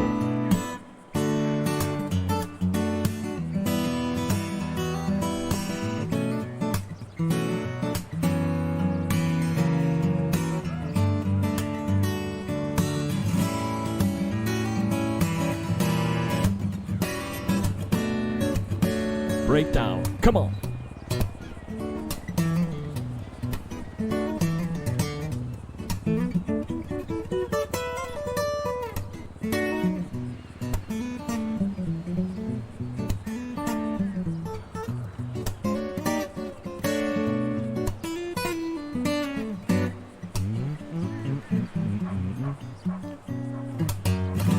Ba ba ba ba ba ba ba.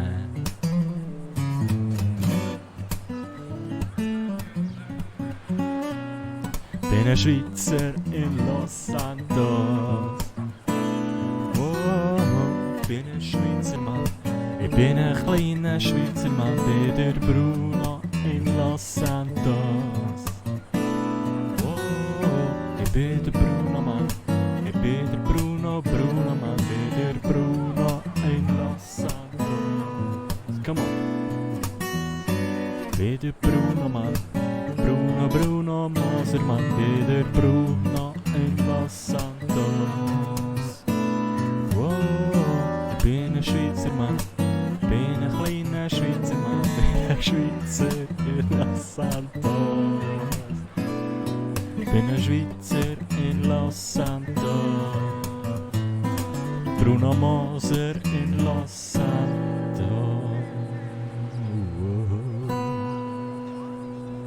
Breakdown, freestyle, come on. Bang bang bang bang bang, bang bang bang bang bang.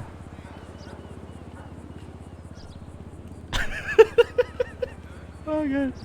So, da kommt noch einer. Kopfhörer wieder montieren.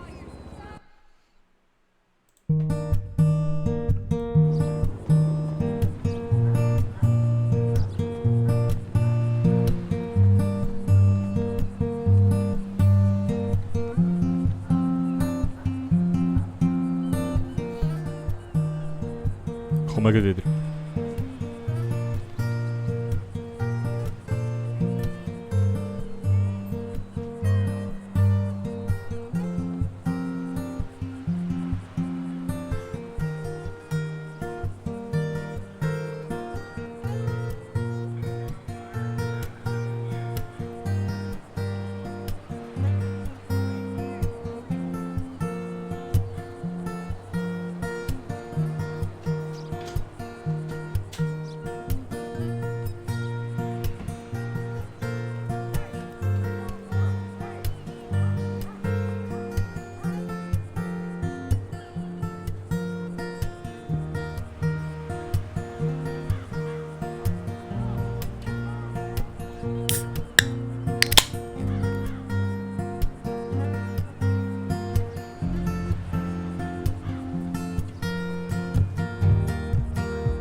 Hey Pilzbanasch, wenn ihr das seht.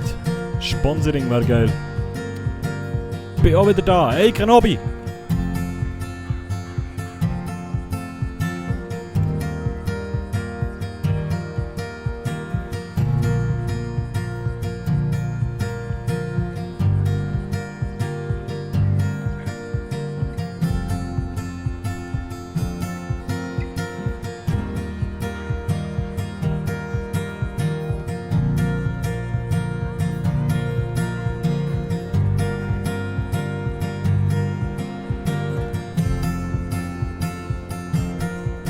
Sag nirgends etwas dazu, Moment.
I'm all the way up.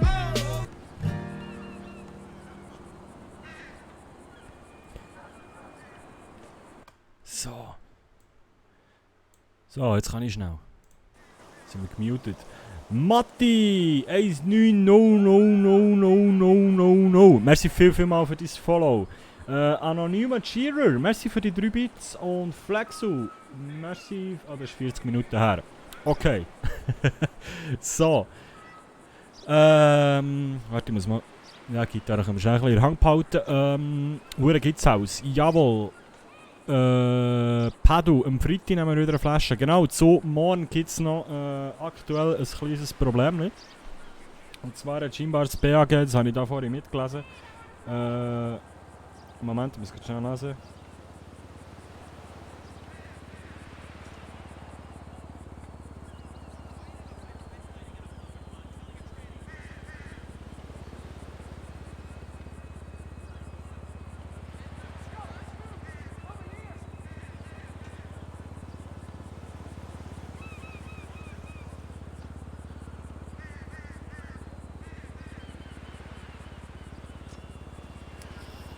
Ja, nein, ist es so, liebe Leute.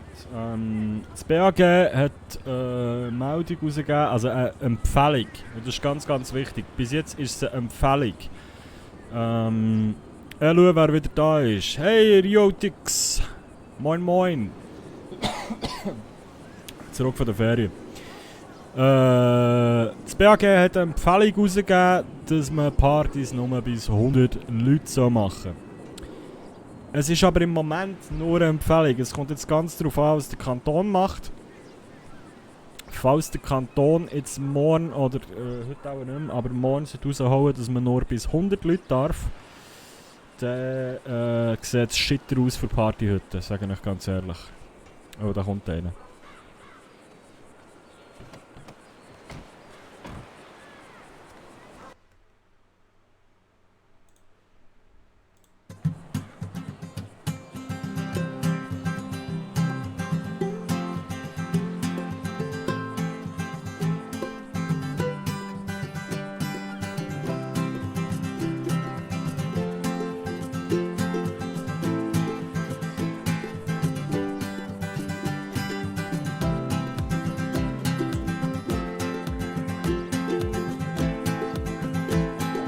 Vielen, vielen Dank, Dankeschön.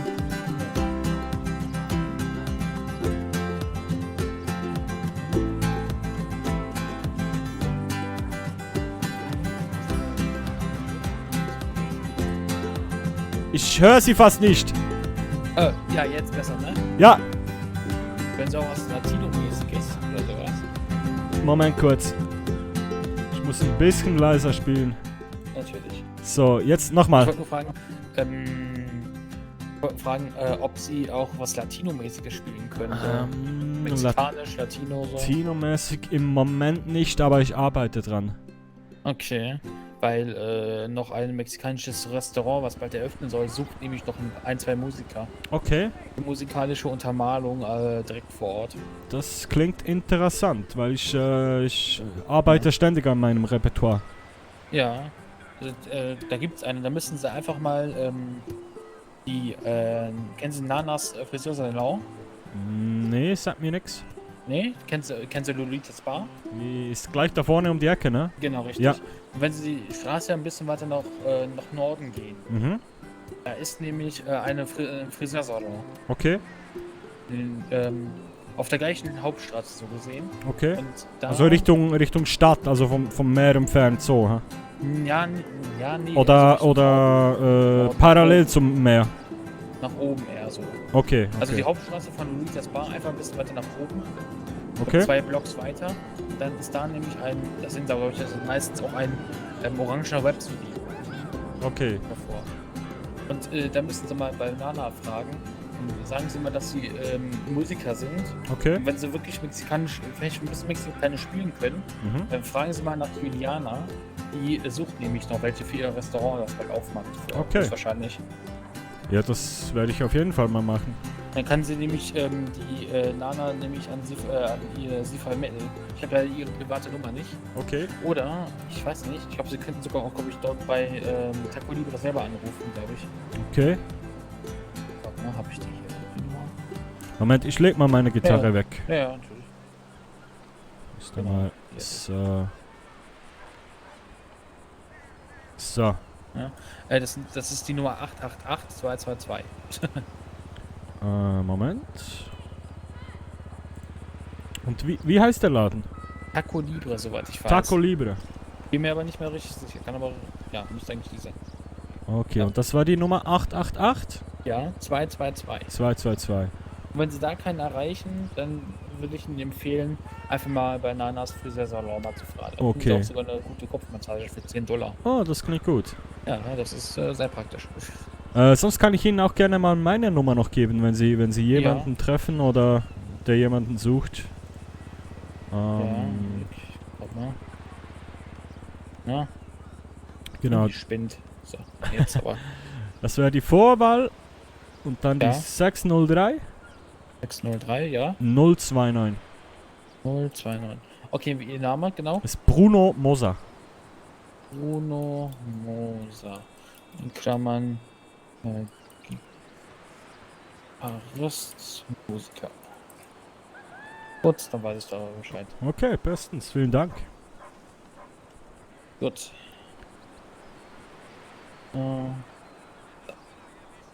Perfekt. Dann werde ich vielleicht auch mal die Nummer, wenn ich nochmal die Juliana sehe, dann werde ich mal da Bescheid geben. Vielleicht kriege ich Sehr auch gerne, vorher. sehr gerne. Meine Nummer dürfen Sie gerne immer weitergeben. Das ist immer Okay, gut. super. Ja, wäre sonst ein bisschen blöd, hätten sie mir die nicht gegeben. Genau. Ja, genau. Ja, gut. Gut zu wissen. Dann Okay. bedanke ich mich. Gut, dann würde ich Dann- mal nochmal gucken, was für die es gerade noch. Okay, Gut, dann bis schönen dann. Tag, Dankeschön. Jo. So, Zirpo muss los, alle zusammen. Hey, mach's gut, merci fürs dabei sein. Der Kanton. Ja, eben, Partyhütte. Bei 100 Leuten macht es einfach finanziell nicht so einen Sinn in der Halle und auch stimmungsmässig. Also, falls es wirklich so kommt, im Moment ist es nur eine Empfehlung, wir können jetzt alle beten, dass es nicht so kommt. Wenn es wirklich so kommt, dass sie das wieder durchsetzen, wäre es die zweite Partyhütte in Folge, die wir müssen absagen müssen. Ja. Ich bin da nebenbei dauernd mit der Kurve am Schreiben.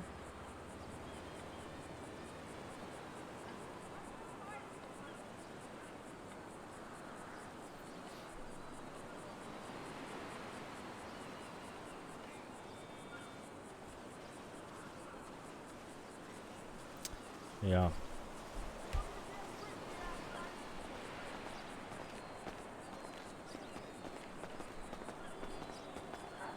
Die will ja nichts geben. Ja, ich glaube, wir stellen uns mal noch eine Runde als PD. Ah, die stehen ja da. Ja, dann nehmen wir das Gitarre alle wieder in die Hand, oder?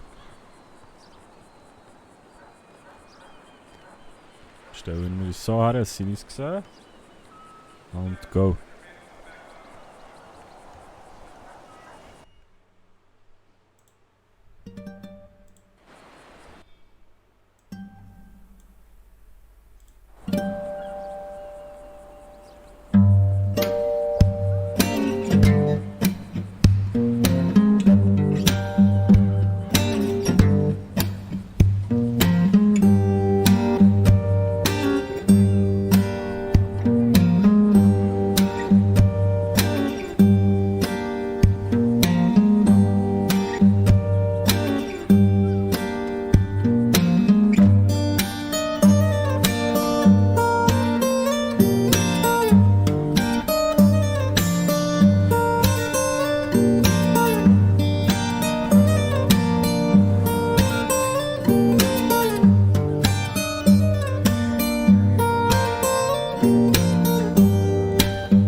Das ist gut, Patu. Bis bald. Ja, ich höre jetzt auch mal auf streamen langsam. Irgendwie ist das Polizeiauto hure verpackt, habe ich das Gefühl.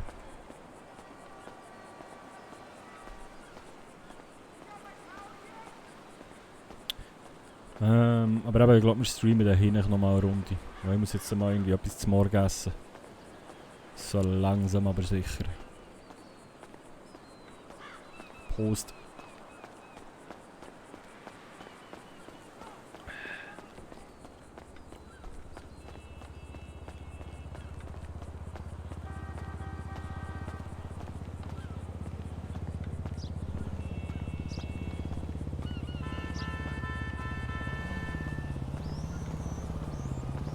Was ist denn mit den Cops los, Mann?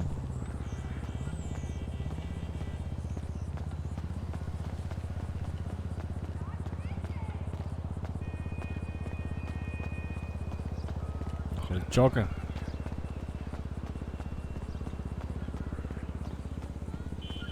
Aber schwer mit der Gitarre auf dem Rücken. So. Die Gitarre tun wir heute auf den Nebensitz da.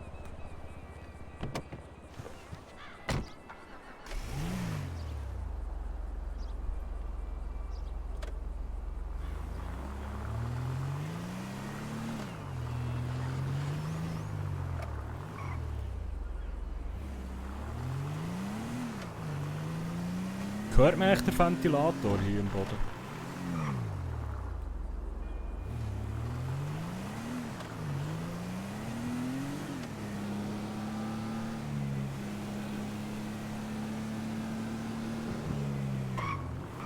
Nee, okay.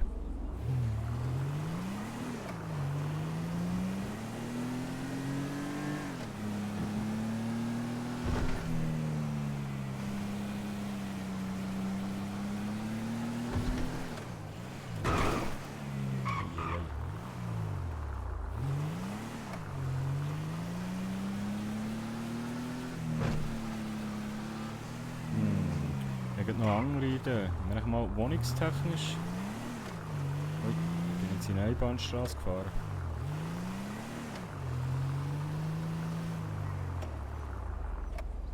Wenn wir mal wohnungstechnisch noch schnell ein bisschen umschauen. Wie das hier so aussieht. Kann man das Tor auftun? Nicht.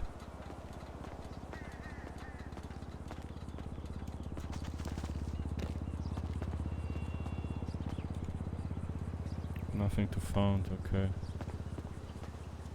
Hier! Bin im Bus und schaue die Stream mit der Maske brutal heiß. Ja, lieber du als ich, Bro. Aber schön bist du dabei.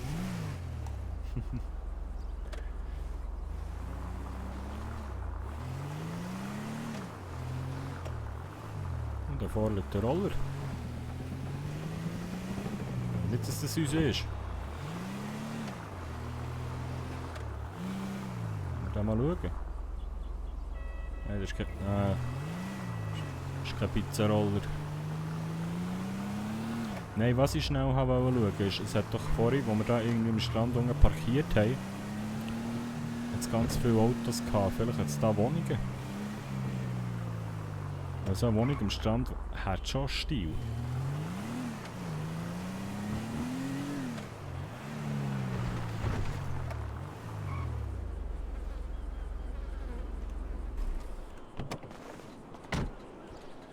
So.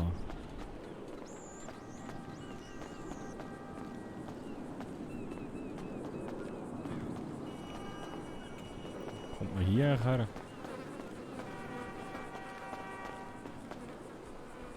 So hier, etwas, wo man auch voraus auf das Meer sieht. Au. Ah, okay.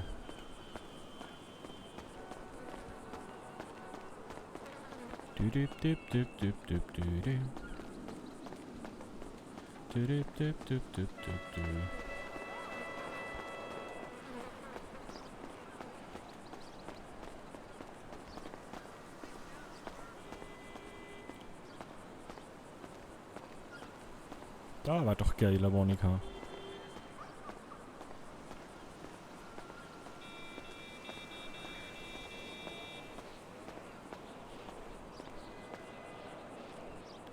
Schade.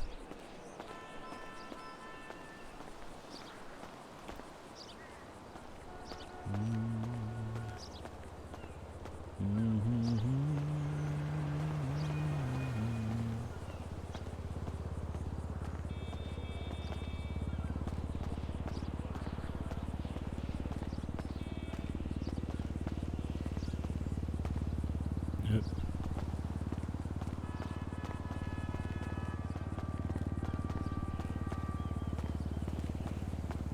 Nö.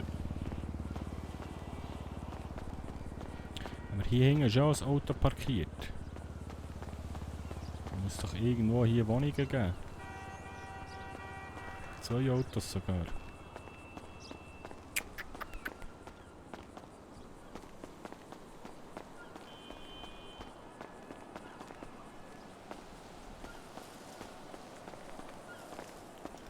Aua.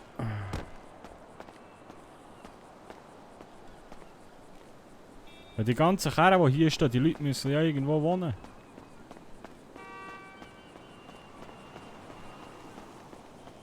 Venetian, Vespucci Beach.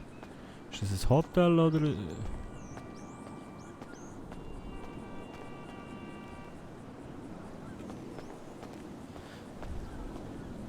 Ja, Beach Hotel.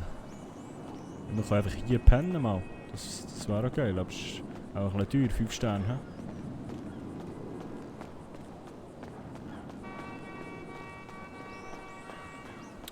Ja, item, komm, wir gehen mal noch eins zum PD. Gehen Gitarre und dann ist glaube ich gut für den Nachmittag.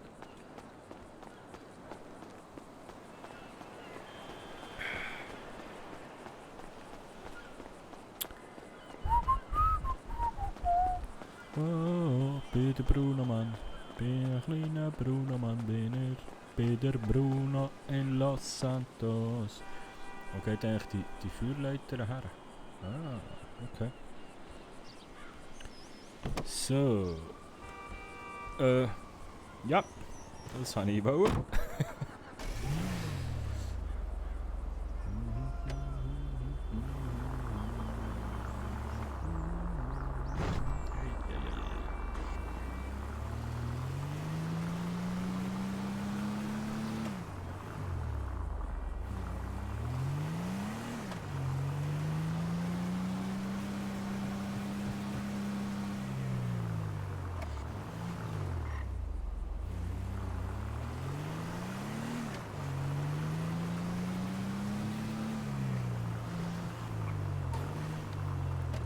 Der hohe Roll.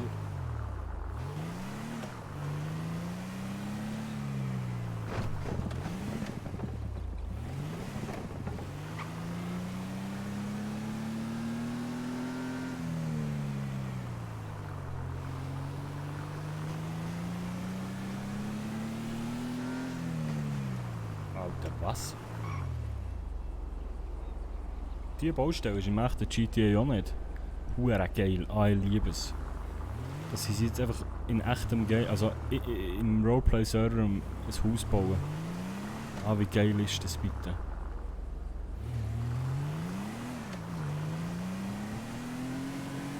So.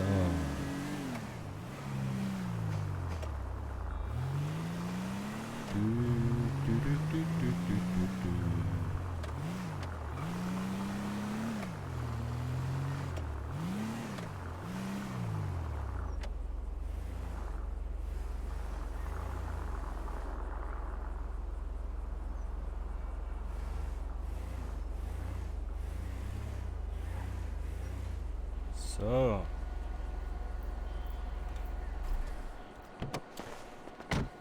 Mir beißt's. Gitarre haben wir jetzt wieder genommen. Die ist auf dem Rücken. Und jetzt gehen wir mal absehen. Mal schauen. Hey, was drücke ich da gäng?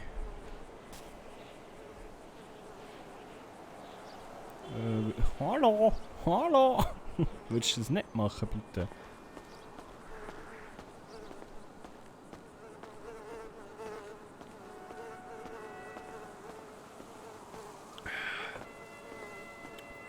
Hier. Spielst mich?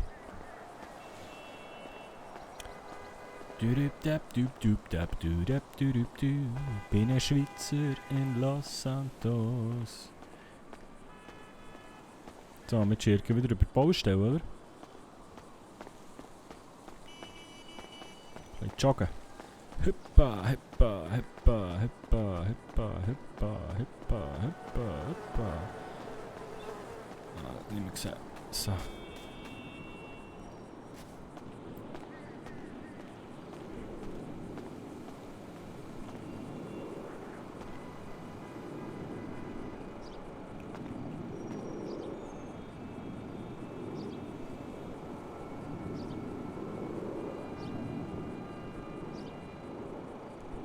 Gut, dann machen wir noch eine Runde. Let's go.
Vielen Dank, der Herr.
Vielen Dank. Dankeschön.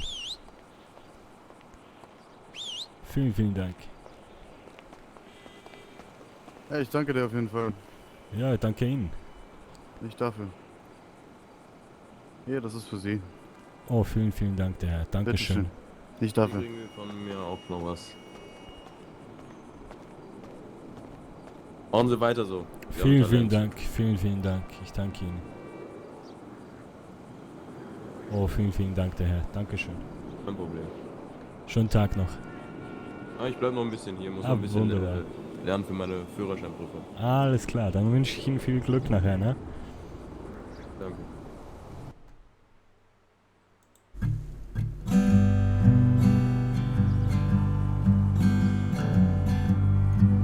Hallo Kito, oh, hör auf, wir haben dich.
Echt mega.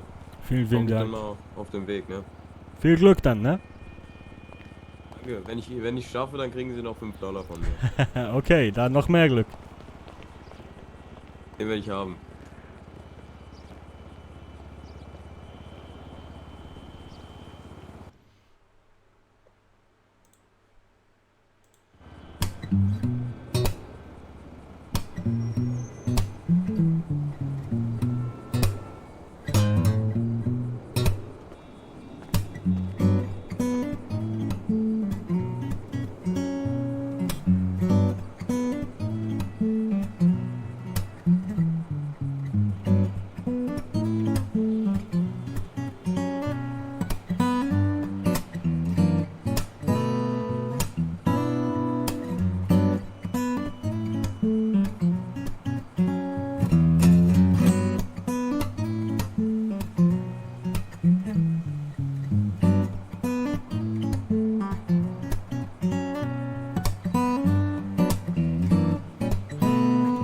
Wie machst du schwarz-weiß?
Vielen, vielen Dank, der Herr. Dankeschön. Bitteschön, Sir. Ich bin auch ein Schnitzelmann, deswegen.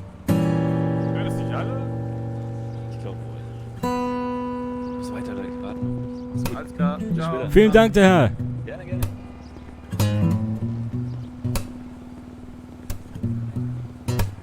Merci, gell?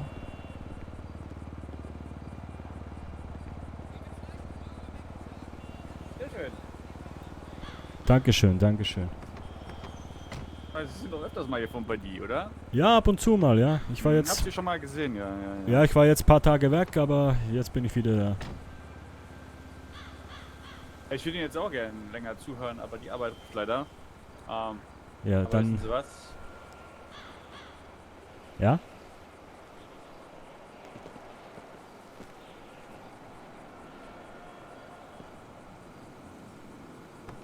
Ja, bitteschön. Oh, vielen, vielen Dank, der Herr. Vielen Dank. Und schönen Wünsche noch einen Tag noch schönen bei der Tag. Arbeit, Danke. ne? Jo, danke. Dankeschön. Ciao. Logito, du Sau! Hör auf! Zirpo, tschüss, mach's gut. Ronny, hallo! Und ja, ich habe mitgesungen. So klein. Logito, 70 Beats, hör auf! 5 Beats, 100 Beats, 100 Beats. Logito, hör auf! Ich weiss, wir haben den 25. gehabt, aber das heisst nicht, dass du jetzt da musst einfach durchdrehen. Pfui Teufel! Ich hab's befürchtet. Ah Mann, so. Ja, Logito, fertig. Merci vielmals, Bro. Merci. So, ich eigentlich wollte aufhören jetzt und jetzt schaue ich immer mehr zu. Was machen wir da? Eigentlich hatte ich einen anderen Plan gehabt. Okay. Ich wollte es aber gar nicht wissen, aber der geht nicht auf den Monat. Okay. Mal, dann weiss ich es, glaube ich. So, merci vielmals. Das muss nicht sein, Logito. I'm Black. Herzlich willkommen. Merci für den Follow. Gescheiter wieder am Strand nicht. Am Strand ist eben auch nicht wahnsinnig viel los. Es kommt jetzt langsam und meine Idee ist gesehen, dass so vielleicht jetzt dann langsam die ganzen Polizisten, die in Dienst kommen, hier durchlaufen. Und die sind immer recht spendabel gewesen. Ich meine, von einem haben wir ein Auto. Und ich kann jetzt aufhören zu streamen. Eigentlich. Schlau. Ah ja, und übrigens, du darfst eigentlich gar nicht schreiben, gescheiter wieder am Strand. Weil das ist Backside Gaming. Du darfst mir nichts schreiben,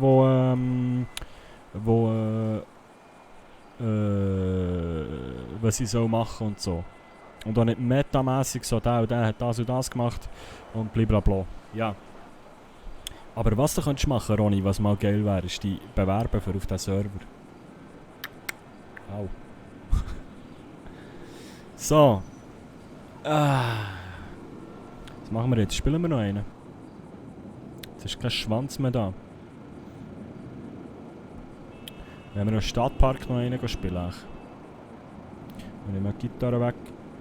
Ich habe gehört, es gibt noch so einen Aussichtspunkt. Genau das darfst du mir eben auch nicht sagen. So. Ich darf nichts verwenden, was der Bruno nicht weiss. Ich als Timo zum Beispiel schnell out of character. Ich weiss auch, dass zum Beispiel jetzt noch ein anderer Gitarrenspieler rum ist, scheinbar. Und der irgendwie es geschafft hat, da beim PD reinzukommen und jetzt auf irgendeiner Hochzeit spielt von den Polizisten und weiss nicht was alles. Aber das weiss der Bruno natürlich alles nicht. Weil wenn der Bruno das erfährt, dass da einer sein Revier rumpusht. Ja. Aber das weiss der Bruno nicht. Der Bruno war fort und der Bruno weiss das natürlich nicht. Weil das wäre Metagaming. In den Bergen von Los Santos. Oh.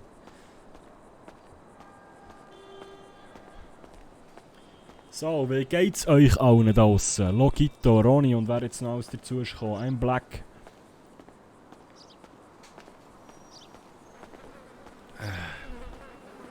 Wie geht's euch, der Hübsche?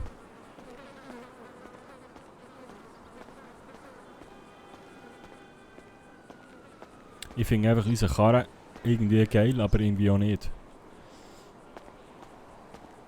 Weiß nicht. Ja, tipptopp, bin noch im Wallis am Chillen. Ja, nice. Ich bräuchte auch wieder mal Ferien.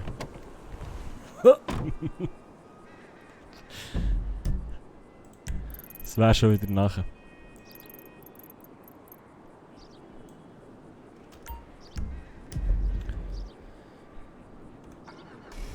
So, im neuen wunderbaren... Oh, schönen Kästchen. Können wir jetzt da auch ein bisschen smooth fahren. Geht gut, hey, schön.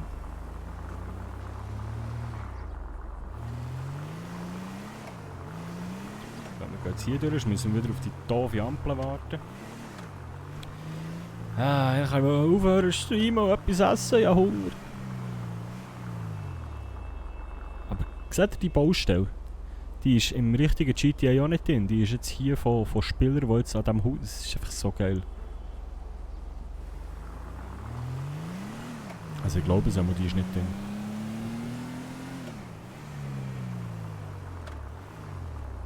Alter.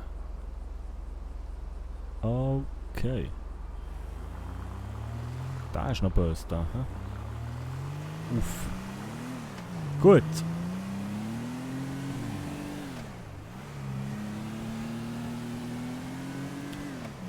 Bin ein Schweizer in Los Santos. Oh, das ist eigentlich die Taste. Das ist die Handbremse. Alles klar.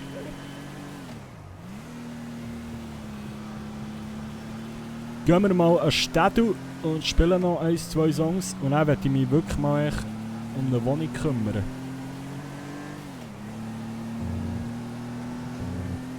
Weil die einzige Möglichkeit, an eine Wohnung zu kommen, ist auch einfach wirklich, wenn man von Tür zu Tür säckeln und schauen, ob etwas frei ist.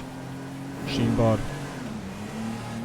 Also man kann jetzt noch mal schnell dem Herrn Walker anrufen. Wie viel Cash hast du? Hey, ich weiß gar nicht. Ich muss nachher mal schauen. Aber nicht viel.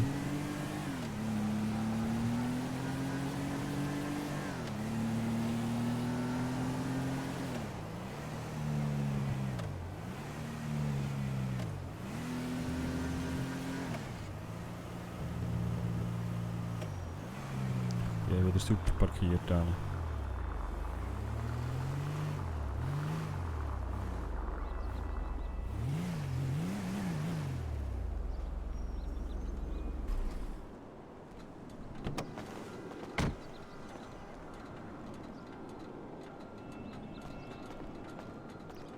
Gitarre lassen wir noch schnell auf dem Rücksitz.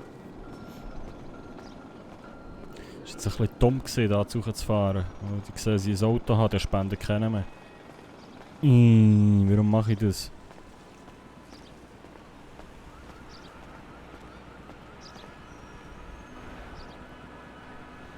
$2000 haben wir.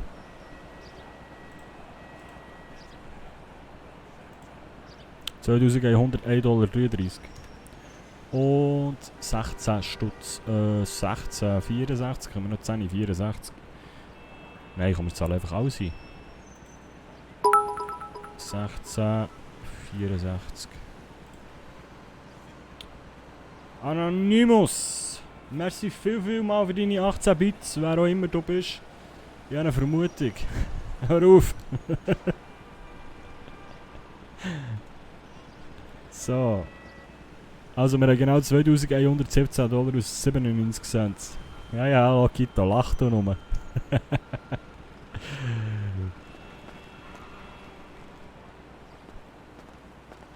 So.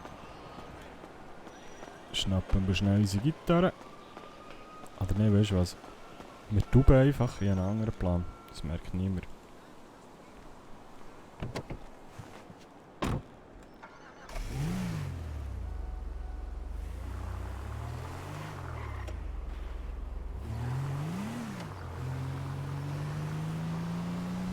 Wir cruisen jetzt hier einmal um den Block und dann legen wir uns anders an.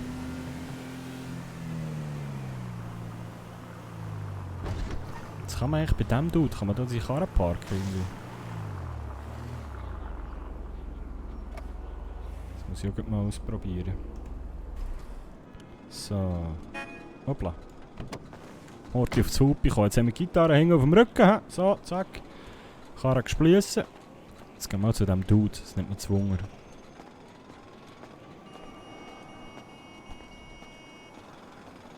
Hallo! Ausparken, einparken. Nothing to found. Wo muss man nicht daher? Okay, da könnte man Karre einparken, aber wo muss man sie daher stellen? Ach, in die Mitte oder wo? Egal. Also, Gitarre haben wir. Geschlossen habe ich auch.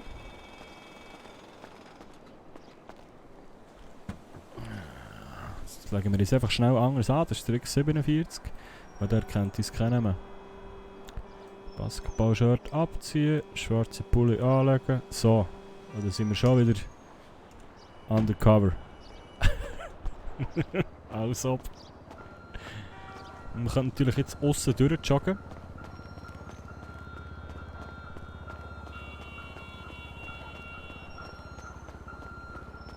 Und dann so ein bisschen von der Seite kommen. Dass es ein bisschen weniger offensichtlich ist.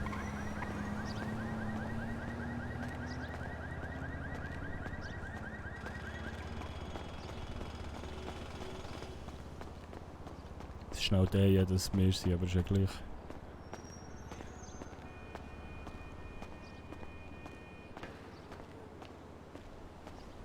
Die sehen irgendwie ein bisschen gefährlich aus, die Herren dort. Egal. Wir riskieren es. So. Seid ihr ready für einen neuen Song? Also neu. Für den nächsten Song. Chat, seid ihr da? Seid ihr ready? Dann let's go. Das haben wir noch nicht gespielt. Da.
Na, hallo zusammen.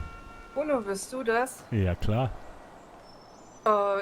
Wir haben uns schon gefragt, wo du bist die ganze Zeit. Ja, ich musste in die Schweiz und nach Deutschland.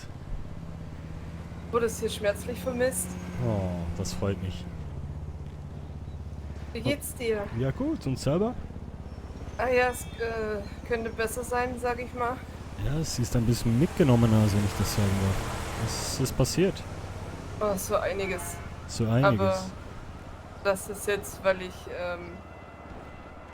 sagen wir, einem Kojoten ausgewichen bin und etwas schnell gegen die Leitplanke gekommen bin. Ei. Ja. Scheiße. Dementsprechend bin ich gerade nicht so ganz stabil auf den Beinen. Ach, scheiße. Und was hast du hier gemacht dabei? Also. Ja, ich vermute Schleudertrauma. Und ja, jetzt tun halt Arme, Schultern und Nacken weh, weil ich mich so verspannt habe beim Aufprall. Ach du Scheiße. Ja, aber das ist noch, sag ich mal, das harmloseste, was bisher passiert ist. Okay, was war denn sonst noch? Warte, ich leg mal die Gitarre ein bisschen weg da. So. Ah, ich muss mich aber auch wieder anlehnen. Ja klar, mach nur.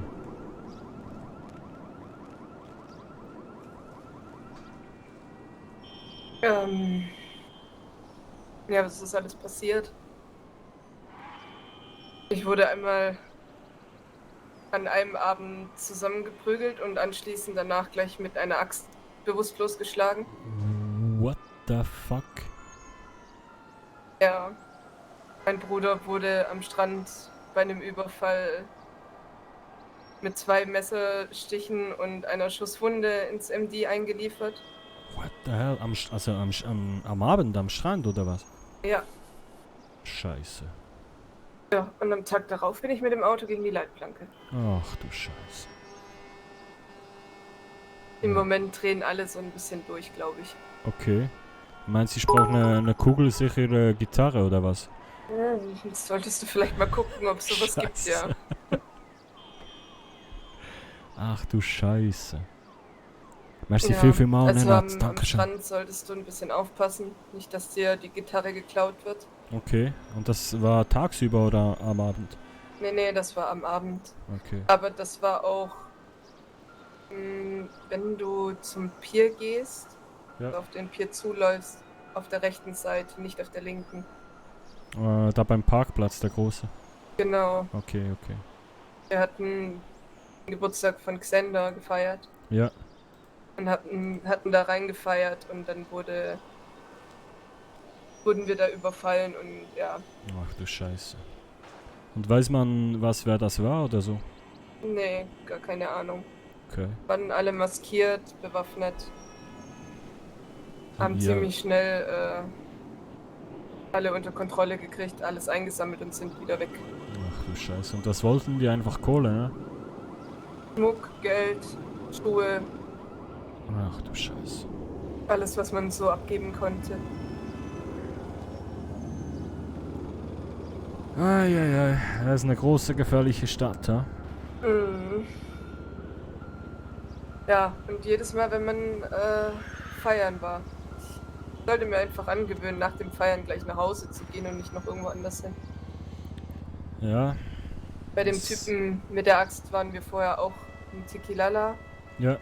Sind dann nochmal hier runter und dann kam irgendeiner an und meinte, mein Freund und mich anpöbeln zu müssen. Okay. Und dann hat er auf einmal irgendwie die Beherrschung verloren, hat auf mich eingeschlagen, bis ich dann das Bewusstsein verloren habe. Und als ich wieder wach wurde, hatte sich mein Freund halt um ihn gekümmert, aus Notwehr. Mhm. Und als ich wieder zu mir kam, saßen wir da unten auf der Bank. Ja. Und da kam dann gerade ein Medic an und hat sich das bei mir angeguckt. Und dann auf einmal ist der Typ wieder aufgestanden, hat seine Axt aus dem Auto geholt und ist auf uns losgegangen. What the hell?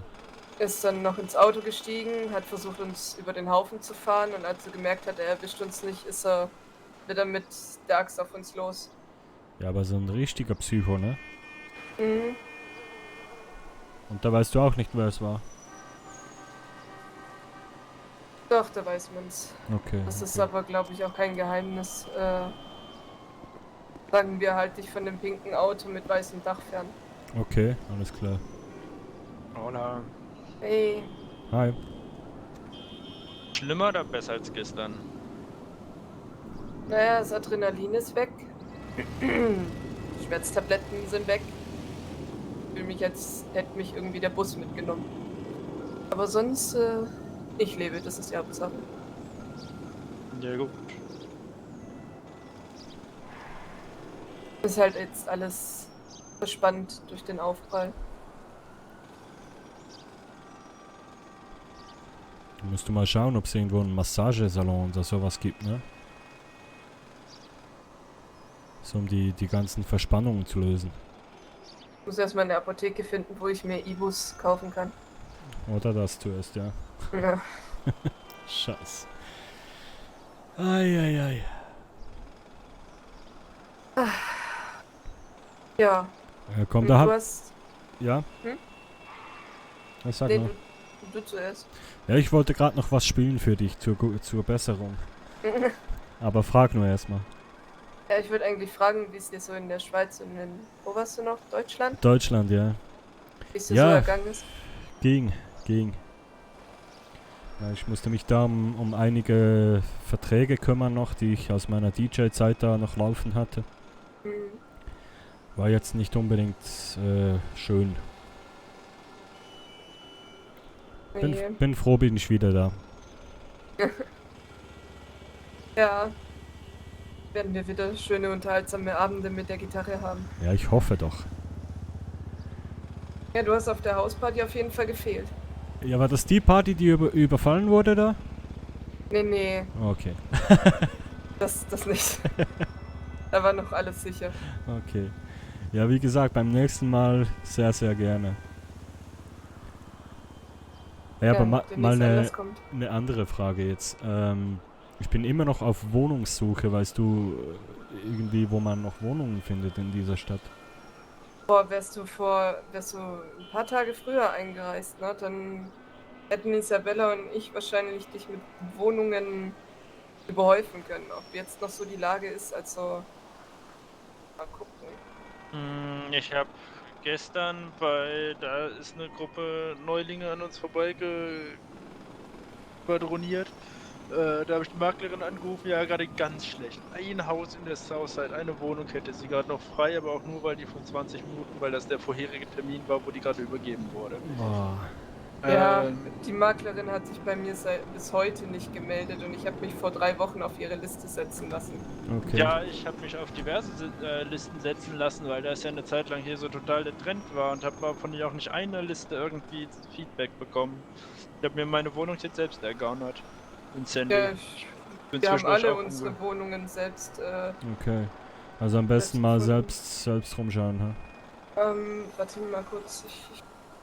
Also, da die Makler ja nur so semi-kompetent informiert oder aktiv sind, kann ich dir eine etwas weniger seriöse Quelle nennen, aber die hat in der Regel auch bisher funktioniert. Okay. Das ist so ein kleiner... Was geht?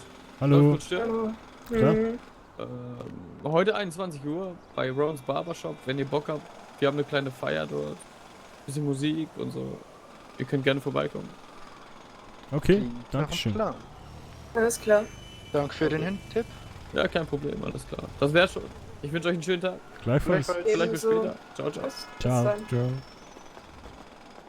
Ciao. Ja, also ist ein kleiner Asiate aus der Southside. Mhm. Die haben so eine kleine Mietmafia hochgezogen. Aber wahrscheinlich kriegst du da noch relativ zuverlässig eine Wohnung drüber. Okay. Ja, hast du eine Nummer oder irgend sowas? Ja, ich wurde gebeten, die Nummer jetzt nicht unbedingt rauszugeben, okay, aber ich okay. frage mal nach. Du kannst mir mal deine Nummer geben. Gerne, ja. Und ich melde mich dann im Zweifel mal, wenn ich was weiß. Okay. Hallo. Hallo. Das wäre die... Ja. Warte, eins nach dem anderen. Auch der Mann ist kein Date. So. Bruno, richtig? Genau. Das wäre die Vorwahl, dann die 603 603 029. 029? Genau. Okay. Ja, weil ich habe eine einzige Nummer da vom DOL bekommen, was Immobilien angeht, und das ist der Herr Walker oder so. Bei dem habe ich mich auf die Liste setzen lassen. Okay. Ja, das ist die Mitarbeiterin von ihm, ist auch die gesagt hätte, also die arbeiten wohl zusammen. Die hat mir halt gestern gesagt, so ja, Wohnungen haben wir eigentlich nicht mehr. Okay. Ich weiß aber, dass aktuell noch Leute aus- und einziehen, so, also muss es ja noch irgendwo die Wohnungen geben. Ja, so. klar. Ja, weiß ich nicht. Ja, und auch ich würde ja gerne selber suchen, aber ich weiß halt nicht, wo anfangen, ne? Ja, das ist aber auch ein bisschen, also steht ja nicht an jeder Tür dran. Naja. So, das ist ja auch ein bisschen stressig auf Dauer. Würde es euch was ausmachen, wenn wir unten uns zu einer Bank hinstellen, damit ich mich wieder setzen kann? Ja, klar. Wundert mich sowieso, dass ihr hier oben steht. Ja, ich kann mich nicht so ganz Mal kurz die entscheiden. Gitarre mitnehmen da. Ja, Kommst du mit, Chefkoch?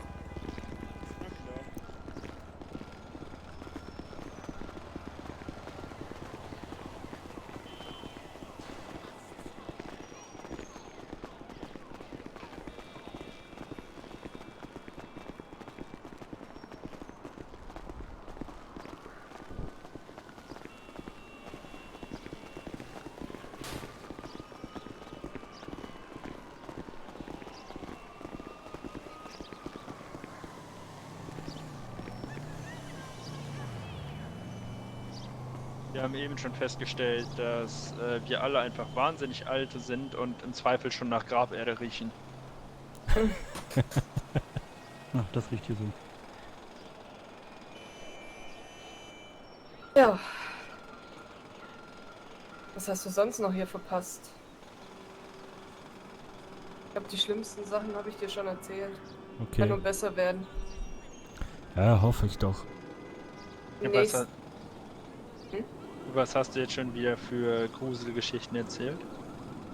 Halt, dass er am Strand und am Stadtpark ein bisschen aufpassen sollte, was da für Leute rumrennen, ne? Na so, ja. Ja, ansonsten, nächste Woche Freitag ist eine Veranstaltung im Tikilala. Mhm. Da ist wohl, als wir Xanders Geburtstag gefeiert haben, haben wir einen neuen DJ getroffen. Der hat dann eine Testphase im Tikilala gemacht, um sein Equipment auszutesten. Okay. Ja, habe ich auch schon hinter mir, ne? Mhm. Der war auf jeden Fall wesentlich besser als das, was wir davor so noch hatten. Also ich weiß nicht, ob ich dich einmal im Tikilala Ich glaube, du hast mich mal gehört. Ich habe Ja. 2 Abende oder so habe ich gespielt. Genau, und bei dir war der Sound auch echt super und auch die Abwechslung. Dankeschön. Und dann hatten wir einen, der hat auch oben gespielt, aber die Musik, ich weiß nicht, ob die Boxen unten kaputt waren, aber es war halt die ganze Zeit dumpf. Okay. Dann haben sie den nächsten haben sie dann unten an der Bühne spielen lassen und haben die Bühnenboxen benutzt. Ja. Aber da war die ganze Zeit ein Knacken und Soundausfälle. Hm. Und den wir dann hier am Stadtpark getroffen hatten und ihm vorgeschlagen haben, mal im Tikilala sein Equipment auszuprobieren, der hatte das dann ganz gut drauf. Okay. Manchmal waren so ein paar seltsame Lieder dabei, aber es war dann auch mit genug Alkohol ganz witzig. Okay, alles klar. Ja, und nächsten Freitag ist da eine Hip-Hop-Veranstaltung, glaube ich. Okay. Ja, muss ich mal schauen. Ich bin ja immer noch sehr empfindlich, was Musik angeht, ne? Ja, ich weiß. Aber das- ich bin das auch am ist immer schwer Überlegen. zu handeln. Ja, ich bin auch am Überlegen, vielleicht wieder mal das ein oder andere Set zu machen. Aber ja, ich schau mal. Ist halt schwierig. Ja, vor allem gerade als Musiker dann da vor Ort zu sein, selbst wenn du selber vielleicht gerade nicht auflegst oder so. Hm.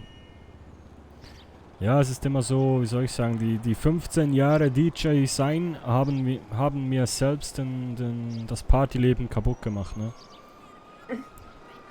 Ich kann nirgends mehr hingehen, ohne dass ich fast durchdrehe. Weil ich finde immer was zu meckern. Ja, Ja. aber ich weiß nicht, ist es als DJ nicht auch ziemlich schwer, Musik zu finden, die man spielen darf? Ja, jein. Es ist hier in diesem Staat ist ein bisschen schwierig, ja. Weil ich hatte irgendwie mitgekriegt, dass jemand auch auflegen wollte im Tikilala und demjenigen wurde dann nahegelegt, nur lizenzfreie Musik zu spielen. Ja, eben, das ist genau der Grund, also einer der Gründe, warum dass ich mir das nicht nochmal antun wollte. Ja. Ja, er hat auch gemeint, so das funktioniert nicht, wenn man Oldschool Music oder so. Ja. Wenn man das spielen möchte, dann lässt sich das nicht vermeiden quasi. Ja. Ja, Es gab eine Zeit, da gab es halt dieses Lizenzfreie noch nicht. ja, Das ist halt irgendwann erst in den letzten 10 Jahren so aufgekommen. ja. Ein neumodisches Ding. Ja, wie gesagt, ich schaue mir das mal an und ich arbeite eigentlich heimlich für mich so ein bisschen an einem Set, das partytauglich ist und mit eigenen Songs. Aber ich weiß halt nicht, ob das dann auch gut ankommt bei den Leuten, keine Ahnung. Oh. Wenn ich wieder gesund bin und ich drauf gut tanzen kann, dann kommt das immer gut an. Okay. Ja, ich bin auch am überlegen, vielleicht irgendwie das Tequilala oder sonst irgendwo mal zu mieten und irgendwie wie ein Konzert zu machen. Ja. So ein kleines Unplugged-Konzert oder so. Keine Ahnung. Aber wie kommt ein DJ zum Gitarre spielen?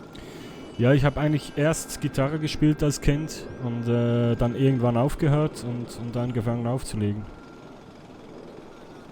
Also ich habe eigentlich schon mein ganzes Leben lang Gitarre gespielt und habe das auch von meinem Vater gelernt. Hatte aber dann irgendwann keinen Bock mehr. Aber ich sag mal, es war auch nützlich, ne? Ein Instrument spielen zu können, ist immer gut als DJ. Ja.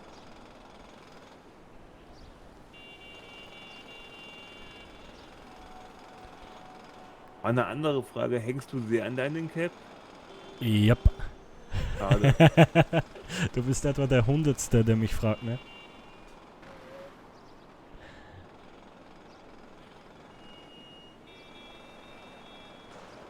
Wolltest du ihm die gerade abkaufen? Ja, vielleicht. Gehen wir auf den Preis für an. Ja, die ist unverkäuflich. Das Ding habe ich mal, das haben mir meine Verwandten aus Los Santos mitgebracht in die Schweiz.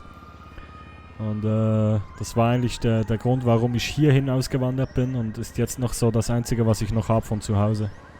Ah, okay. Also sehr viel Sentimentalität und Bedenken mit dran. Genau. Ist so emotional wertvoll. Ja, schade. Ich hatte dieselbe auch mal in Schwarz-Weiß. Aber die habe ich irgendwo mal verloren. Das ist noch schade. Was ist die Mehrzahl von schade? Es gibt keine Steigerung von Schade. Bedauerlicher, kannst du sagen. Und du wolltest eben noch was sagen wegen Wohnungen, nimmer? Ja, ich habe jemanden angeschrieben, der mich vor einiger Zeit mehrfach gefragt hat, ob ich noch eine Wohnung brauche. Den habe ich jetzt angeschrieben, ob er noch eine an der Hand hat. Okay, aber nicht glaub, ein der Herr ist noch nicht Smoker, so ne? Nein. Okay. Der wollte mich abziehen mit einer Wohnung, der Sack. Nee. Also wenn jemand auf der Straße auf dich zukommt und sagt, für $100 sage ich dir, wo du eine Wohnung findest, dann lass es. Ja, naja. Wobei ich hab mir das Ding mal angeschaut von dem, dass er da, also ist wahrscheinlich ja nicht mal seine Wohnung. Aber ich habe mir auch überlegt, einfach so da pennen zu gehen. Das Ding ist der Smoker nicht der Typ, der beim MD der Hausmeister war und dann rausgeflogen ist und dann glaube ich sogar im Konflikt noch mit der Polizei war? Ich habe keine Ahnung, was der sonst so gemacht hat. So ein Typ Also, mit einer Zylindermütze irgendwie. Nee, nicht aber Zylinder. nicht der das ist Graf, oder? So eine Melonen. Nee, nicht Mit so einem Papiermütze. Ja, genau. Ah, okay, ja, dann Achso, reden wir vom gleichen. Jeder, der eine Papiertüte aufhat, dem sollte man sowieso nichts glauben. Ja. Ich Gut, weiß halt nicht, wer der ist, aber ich konnte mir den Namen merken, weil der Typ ja praktisch, inklusive seiner Haare, praktisch einen Joint auf dem Kopf hat. Ja. So, der Smoker. Aber keine Ahnung. Also, ich habe schon wilde Dinge von dem gehört. Ich weiß aber nicht, ob davon irgendwas Wahres ist. Wahrscheinlich schon. Okay. Nee, also wenn er sich bei mir meldet und er hat noch eine, dann rufe ich dich auf jeden Fall an. Ja, sehr gerne. Ist es dir egal, wo die Wohnung ist, oder? Ja, ist halt immer eine Preisfrage, aber eigentlich, ja, ist alles besser als ein Hotel, ne? Also die Wohnungen oben in Winewood, die sind halt bei $60 pro Tag. Okay. Aber das sind auch wirklich große Wohnungen mit separaten Schlafzimmer und Badezimmer und Küche. Ja. Und ein riesen Sofa ist drin und großer Fernseher mit Anlage. Geil. Also schon etwas moderner eingerichtet. Okay. Ich fühle mich ganz aktuell so ein kleines bisschen verarscht, weil ich wohne in der Doppelhaushälfte. Mein Gegenüber hat den gleichen Wohnungsschnitt wie ich. Ich zahle $60 den Tag und er zahlt $20 den Tag. Okay. Gleiche Einrichtung, gleiche Lage und er zahlt 2/3 weniger. Krass. Ich weiß nicht genau warum. Darf man gratulieren, Wesley? Ach nee, das ist also weder ja noch nein. Die haben das jetzt mal aufgenommen. Ich glaube, ich habe mich aber ganz gut geschlagen. Ich sag euch, wenn ich da reinkomme, ey, dann bringe ich erstmal ein bisschen Ordnung in die Hütte. Wo rein? Ins DOL. Du bist sehr optimistisch auf jeden Fall. Klar. Ordnung in die Hütte bringen. Also bei allen, ich kenne dich nicht und ich freue mich auf deine hehren Ziele. Aber ich weiß nicht, ob irgendjemand überhaupt ins DOL Ordnung reinbringen kann. Klar, naja, dann wart mal ab. Gib mir mal einen Monat Zeit, dann sieht das ganze Aktensystem anders aus. Naja, wenn die Mitarbeiter dann auch anders aussehen, dann können wir da nochmal drüber reden. Mister, könnten Sie den Finger aus meinem Gesicht nehmen? Danke. Was geht?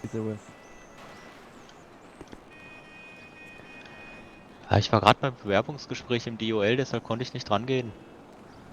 Ah. Und? Wann bist du denn schon wieder hier? Heute angekommen tatsächlich. Ah, und dann gleich zum Stadtpark.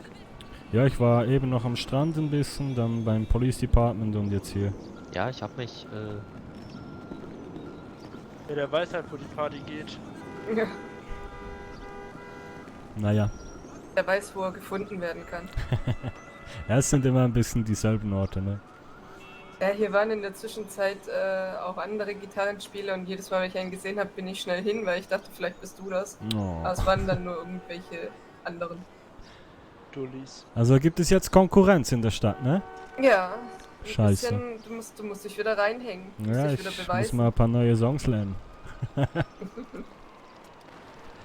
Ich glaube, ich besorge mir auch eine Klampe. Kannst du Gitarre spielen? Ja, also ich habe Gitarre relativ lange gespielt. Bin aber gleich das ist wieder schon da. ein bisschen her. Also ich kann dir nicht garantieren, dass das besonders schön wird, aber wenn ich mich dann eine Woche finde und wieder nochmal von vorne anfange, so ein bisschen mit irgendwie, keine Ahnung, 1, 2 Liedern, die man mal so ein bisschen lernen, also wieder auf Vordermann bringt. Dann sind die Seiten kaputt. Oh, wow! Was hast du denn für ein Bild von mir? Ich bin doch Weiß kein ich nicht. Bassist, der dumm mit seinem Plug da rumschraubt. Ärger dich doch nur, lass mich. Es gibt einen Grund, warum die Seiten vom Bass aus Stahl sind. Kennst du dich mit aus? Nee, aber ich kenne ein paar Bassisten. Merci, Flex One X. Flex One, merci vielmals. Wisst ihr, was das Tolle ist? Nein. Das Wetter. Ja, das auch. Aber ich kann mein Auto heute um 21 Uhr wieder vom ACLS abholen, nachdem ich es gestern schon mal abgeholt hatte. Ah, nice.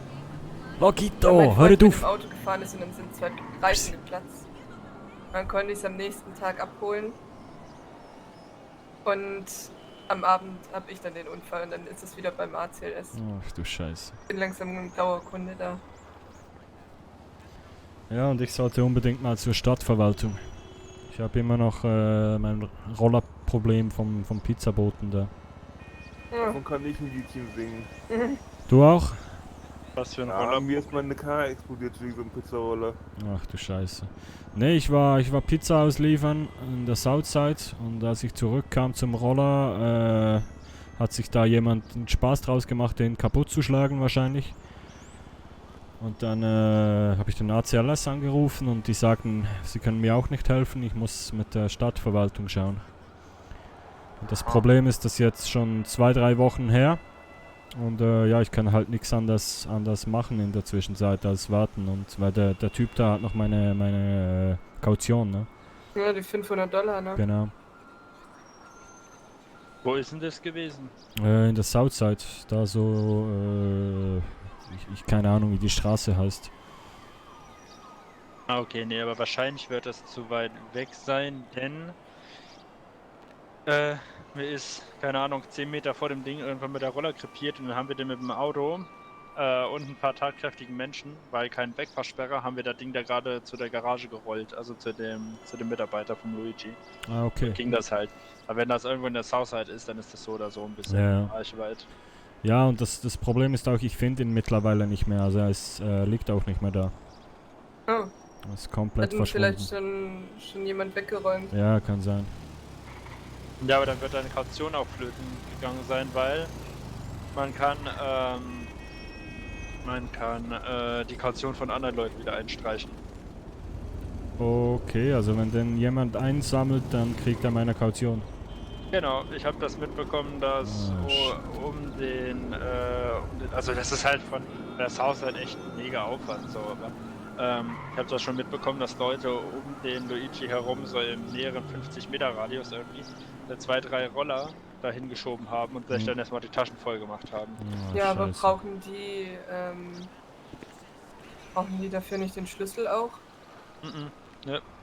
Du gehst hin und gibst das Ding ab und kriegst dann die Kaution wieder. Ich glaube, du musst nicht mal den Job annehmen. Also ich habe da jetzt nicht so viel Ahnung. Ich habe nur gesehen, dass die Dinger da reihenweise weggeliefert haben. Ich habe dann gefragt, wieso die sich so viele Roller organisiert haben. Ja, nee, das wäre nicht deren. Die hätten hier rumgestanden und sie räumen die gerade mal weg, gibt gut Geld. Ja, keine Ahnung, was da der Grund davon ist. Hedy, die schnappen sich einfach unabgeschlossene, alleinstehende Roller oder was? Ja, die von Luigi. Die hier so in der Stadt rumfliegen oder was? Ja. Ja, aber also die sind ja abgeschlossen, nehme ich mal an, die meisten. Nee. Nicht? Ja, deshalb, ich glaube, du musst einfach nur welche finden. Also es ist schon ein ehrenhafter Job, das ist aber nett, dass sie das machen. Also wenn die, naja, primär wegen dem Geld, ne, denke ich mal. Aber, also ich weiß nicht, wenn Leute den vorher abschließen, also wenn denen der Sprit ausgeht und sie schließen das Ding dann ab, so, dann bist du natürlich lost, so, aber wenn die Dinger offen irgendwo rumstehen, ja, klar. dann, die haben ja halt keine Wegfahrsperre, so, dann kann sich einer draufsetzen und lenken und der andere schiebt halt, so. Ja, aber da bist du auch ein Stück weit selbst schuld. Also wenn du $500 Kaution bezahlst, um so ein Ding dir von dem Chef auszuleihen und dann den draußen stehen lassen musst, in irgendeinen Wohnblock marschierst, wo du nicht genau weißt, wo der Typ jetzt wohnt, wo du die Pizza hinbringst und dann am Ende irgendwie 1-2 Minuten lang suchen musst, ja, da bist du auch selbst schuld irgendwie, wenn du es nicht abschließt, oder? Ja, also jetzt das schon, aber ich zum Beispiel habe meinen abgeschlossen und als ich zurückkam, der war zwar noch da, aber war kaputt, ne? Okay, ja, das ist merkwürdig. Und da hatte ich keine andere Wahl, also ich musste ihn dann da lassen und seitdem versuche ich irgendwie mit der Stadtverwaltung zu schauen. Das Ding ist halt, wenn jemand also sein Motorrad aus was für Gründen auch immer da verliert, so, dann ist das halt so. Aber was ich halt schwierig finde, ist, wenn Leute oben in Paleto Bay oder mitten auf der Autobahn, da geht spontan der Sprit aus, so. Dann denke ich mir, Leute, könnt ihr keinen Kilometer mehr einberechnen oder was? Dann tankt doch halt gerade nochmal für $5 voll und dann kommt ihr halt auch nach Hause, so. Ja, klar. Wenn die Dinger irgendwo, keine Ahnung, in Wallenwood stehen, mitten auf der Straße, weil plötzlich der Sprit leer ist, dann bin ich halt echt der Meinung, ja, selber schuld. Klar. Ja, und dann steht so ein Roller vor meiner Einfahrt und Chefkoch übersieht ihn. Der stand ja nicht, der lag mitten auf der Straße, so dass man ihn fast nicht gesehen hat.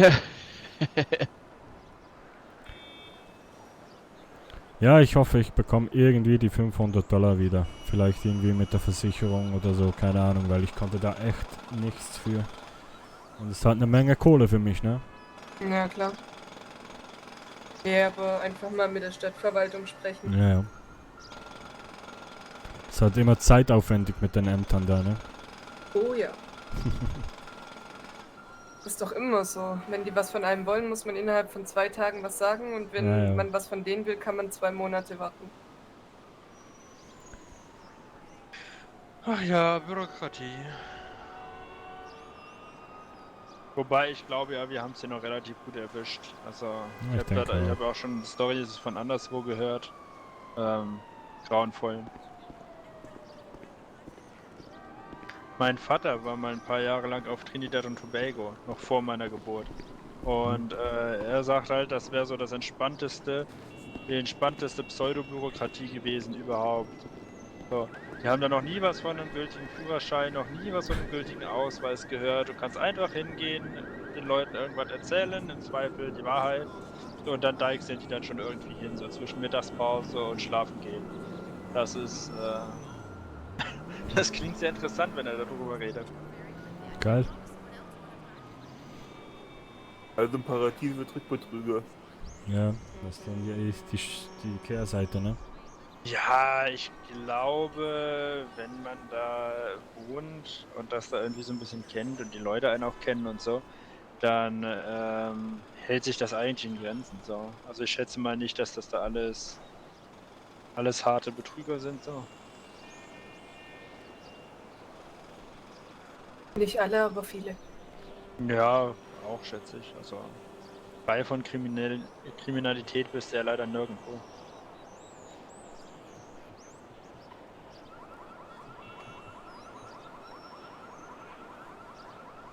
Ja. Wenn Isabella mal ihr Telefon wieder einschalten würde, dann könnte ich sie fragen, ob sie auch noch weiß, ob es eine Wohnung oben in Weinwood gibt. Ich weiß nicht. Habe ich das jetzt schon gefragt? Ob du dir $60 leisten kannst? Boah, das werde ich dann merken, ne? Nee, aber ich denke, das sollte ich irgendwie hinkriegen. Keine Ahnung. Jetzt, wo du mir sagst, dass es noch mehr Gitarrenspieler gibt, ja, mal schauen. Wie sieht denn das eigentlich aus als freiberuflicher Straßenmusikant? Kriegst du da vom DOL noch Stütze oder? Ja, ich habe noch Stütze. Zum Glück. Aber ich weiß auch nicht ganz, also vielleicht sollte ich erst mal fragen, was ihr hier alle arbeitet, bevor ich da weiter rede. Zivilpolizist.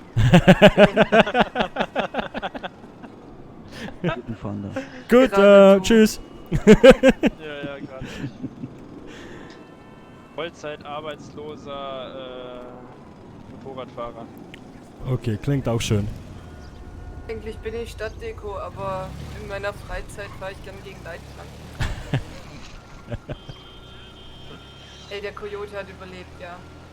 Lass mich in dem glauben. Nein, hat er nicht. Ja, wenn du den dann nachher erwischt hast, ist das nicht mein Problem. Ich habe ihn nicht erwischt. Und er war köstlich. Boah, du bist so ekelhaft, ne? Boah. Ich hab dir gestern schon fast vor die Füße gekotzt.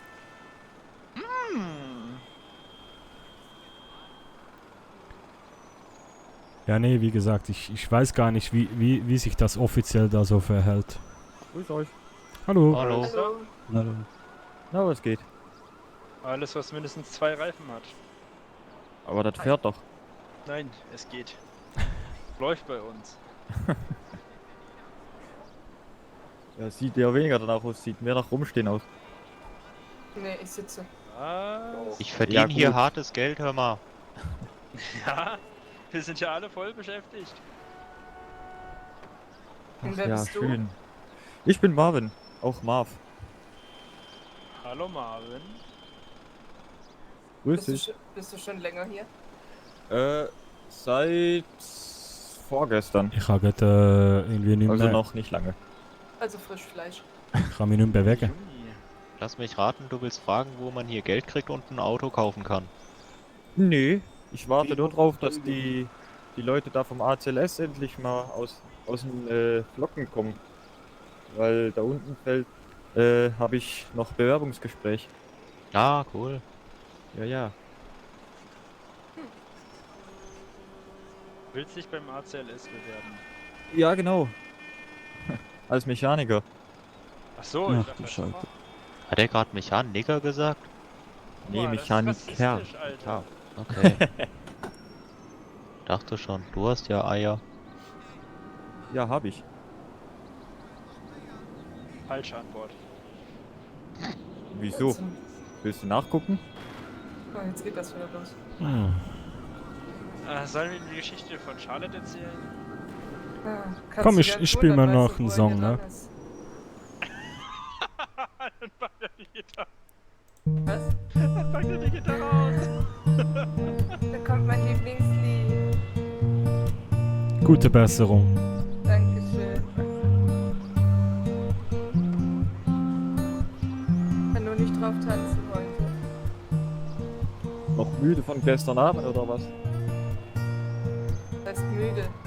mit 60 Meilen pro Stunde gegen eine Leitplanke knallt, dann ist halt nicht so viel drin. Ne? Uch. Das klingt nicht so geil. Das sieht doch noch Spaß aus. Auto oder mit dem Moped? Im Auto. Auto, ja. Da hast du immerhin noch Airbags, ne? Ja. Aber der vom ACLS sagte, meine Schnauze sieht aus wie von dem Smart. Also die von deinem Auto, ne? Wollte ich gerade sagen, deine oder die vom Auto? Oh wow. Richtige Okay. Gentlemans. Ist bei mir eingefallen. 1:0 Mädels. Ach, schön. Ja, dann noch gute Besserung, ne? Ja, danke. Ich hoffe, das ist morgen schon wieder ein bisschen besser. Ja, mit ein paar Tage drüber schlafen und etwas Ruhe. Füße hochlegen. Ja, ich kann froh sein, dass ich so glimpflich aus dem Auto rauskam. Wir wissen jetzt übrigens, wer die junge Frau ist, die sich so um dich gekümmert hat. Ja. Ja, keine Kundenträgerin. Also die hatte ganz sicher eine an. Nein, es war eine rote Lederjacke, wie ich vermutet hatte. Ah. So eine kurze Lederjacke. Ja, ich war nicht so bei mir in der Zeit. Ein bisschen neben der Spur. Ja, witzig. Ja, genau. Ich fand den jetzt einigermaßen. Ich bin besser, das finde ich. Okay. Es tut mir leid, ich werde mich bessern. Aber hast du ihr Danke von mir gesagt? Ja, ja.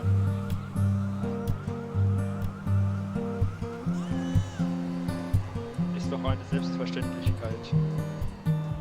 Ach. Ich sehe hier nichts als selbstverständlich. Ja, auch wieder richtig. Oder willst du sagen, die Axt ist auch selbstverständlich gewesen? Was hat denn die Axt mit deiner Axt? versorgt? Also für sie war es selbstverständlich, dass sie dir geholfen hat. Okay. Also Das- Hilfe ist selbstverständlich, das meinst du? Das mit der, ja klar, in dem Kontext habe ich schon die Hilfe gemeint.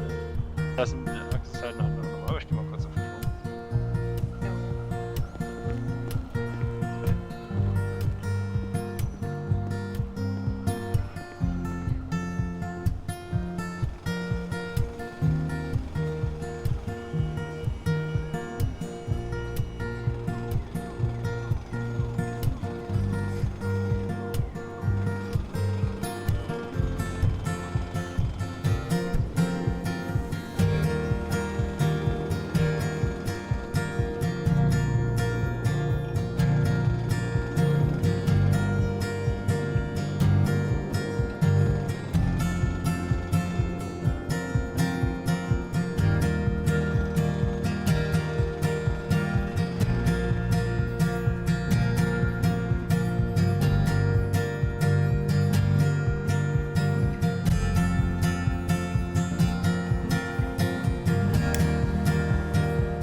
Eine richtig schön ruhige Melodie.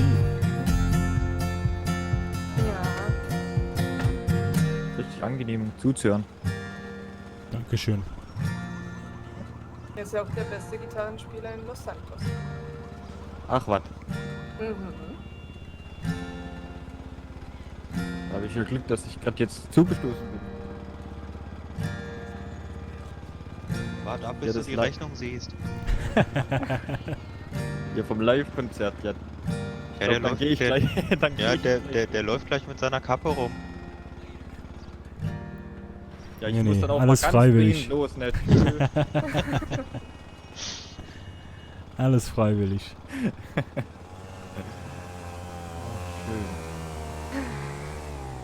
Das tat gut. Ein bisschen besser jetzt? Ja. Wunderbar. So kann man auch mal entspannen. So, das Ding mal wieder aufdrücken. Oder noch besser, ich stelle die kurz mal hier hin. So. Wie lange spielst du denn schon Gitarre? Boah, eigentlich mein Leben lang, ne? Immer wieder mal ein bisschen und ja. Lange. Wie alt bist du eigentlich, Bruno? Alt. Nee, 29. Ein Jahr hast du noch. Jupp. Dann würden andere sagen, du gehst in Rente. Ja. Rente? Ja, das haben die anderen alle so gesagt. Ich muss mich mal hier rüberstellen, ich hab glaub was an den Ohren. Solange es in der Rente immer noch Sozialhilfe gibt. Du sagst es. Wahrscheinlich Da gibt's dasselbe dann- dann, ja. Da gibt's dann die Rente, ne? Da gibt's dann die Rente vom Gammeln. Kriegt man dann weniger als $40? Die Rente der Sozialhilfe. Emma, bis dahin bin ich im DOL und krempel alles um. Ich werde da eine Rentenreform anstoßen. Ich hätte gern einen Gefahrenzuschlag als Stadtdekoration. Das ist ziemlich gefährlich, hier am Stadtpark rumzustehen und gut auszusehen. Okay. Sonst noch irgendwas? Ich nehme Vorschläge entgegen. Also 60% Aufschlag müssen da schon drin sein. 60% von $40, meinst du? Ja, mindestens. Also, wie viel sind es dann? Ich weiß es nicht. So $25 dann mehr, also 65 insgesamt? Ja, mindestens. Kannst aufrunden auf 70. Also Okay. Ich fände ja 2 Sachen fehlen noch. Kannst du die auch gleich aufschreiben? Ja, ich bin dabei, ich höre dir zu. So eine Kulturförderung für Musiker, ne? Kulturförderung. Wesley, kannst du über Kultur schreiben? Geh mal weg. Ja, darauf noch. Kultur hat er richtig geschrieben, aber Förderung nicht. Okay. Du kannst mich mal am Arsch lecken, solange ich weiß, was ich da meine. Ganz schön Förderung frech. wurde halt in der Förderschule nicht geschrieben. Musst du nicht noch irgendwas im Yellow Jacks oder so machen? Nein. Schade. Da ist doch jetzt eh tote Hose. Naja, deshalb, da wäre er ganz gut aufgehoben dann. Irgendjemand muss ja die Stellung halten, wenn der Touribus wieder kommt. Was, der kommt nachmittags? Der ist ja voll bekloppt, der hat ja gar nichts auf. Ja, Yellow Jacks auch nicht, aber er wäre dann da. Ja schön, kann er ja ein bisschen die Fassade zeigen, ne? Genau. Und was Alle- war die zweite Sache, Bruno? Ja, irgendwie bezahlbare Sozialwohnungen ein bisschen mehr, ne? Also Da- Sozialwohnungen kosten ja 20. Ja, aber es gibt keine. Also Ja, das ist halt das Ding. es bringt mir auch nichts, ne? Oder anderen. Okay, also ich werde Sachbearbeiter im DOL, kein Bürgermeister. Ja, nee, aber kannst ja da mal ein bisschen mit den Zahlen rumjonglieren bei Ja, denen, ich ne? hau da mal auf den Tisch. Genau. Also die soll da mal kommen. Okay, sonst noch jemand was? Gut. Wurde im MD gefragt, ob ich krankenversichert wäre. Wusste gar nicht, dass das geht. Ja, das gibt's bei dem Alice Lotto. Bei dieser Verlosung gibt es, glaube ich, zu gewinnen. Ja, Entweder aber ich kann das doch bestimmt auch irgendwo kaufen. Oder muss ich im Lotto gewinnen, damit ich krankenversichert bin? Ich meine, es ist fast dasselbe, aber... nee. Ich kann dir gerade meine Nummer von der Krankenversicherung geben. Da Wollte ich gerade sagen. Ich glaube, das gibt's auf jeden Fall schon. Warum veröffentlichen die sowas nicht? Ich habe keine Ahnung. Die veröffentlichen jeden Scheiß, aber sowas Emma, nicht. das hättest du vor dieser Woche abschließen. Ah nee, scheiße, das ist eine Vermietung, also eine Autovermietung, keine Krankenversicherung. Ja, das ist Das ist ja fast das gleiche, aber... Ja gut, dann habe ich glaube ich doch keine Nummer, aber es gibt halt jemanden, der das... Oh. Da kriegst du so eine 10er Stempelkarte fürs MD und wenn du die voll hast, hast du eine OP frei. Ja. Also ich hab ja einen Song geschrieben, der da dazu passen würde, ne? Warum weiß ich jetzt schon, was kommt? Okay, Leute, ich Das würde ist mich auch wieder mal so ein Lied, wo ich zu tanzen will. Ich würde mich mal verabschieden. Wir sehen uns spät heute Abend nochmal, ja? Ja, schönen Jo, Tag. alles klar, klar. mach's gut. Mach's gut. Gut.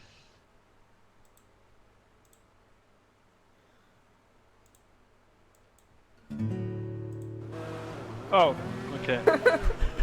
Na gut. Aber in der schönen Gitarrenversion.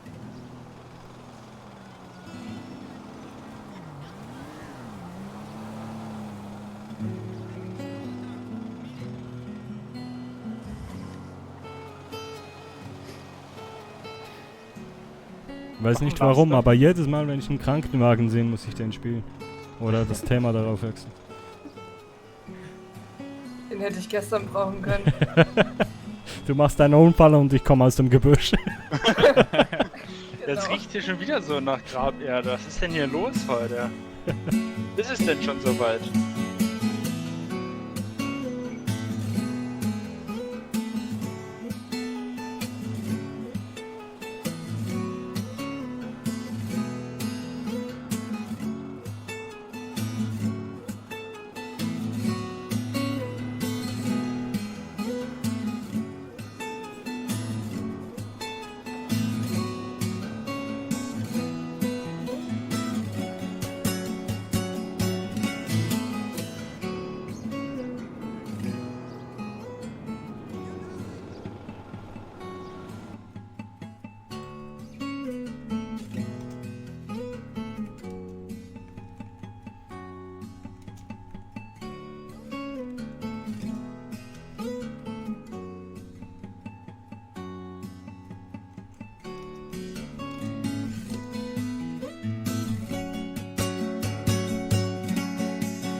So viel dazu. Okay. Sollte ich hier irgendwann mal sterben, soll Bruno auf meiner Beerdigung dieses Lied spielen. Okay. Deal. Bei mir läuft definitiv The Show Must Go On. Das verspreche ich euch. Hm. Ich mag dieses Lied, kann mich bitte kurz irgendwer umbringen? Wenn du das Lied hören willst, dann hast du aber nichts mehr davon. Das kann dir doch egal sein. Jetzt darf jetzt argumentiert. Aber das kann ich wenigstens. Sicher. Hey.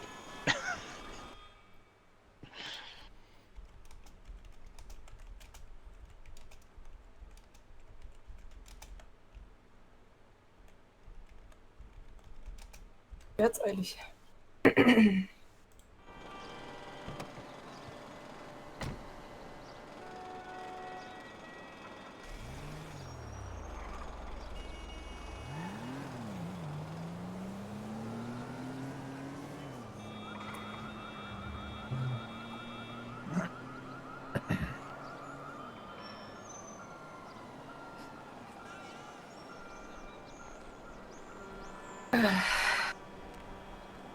Du sagst es.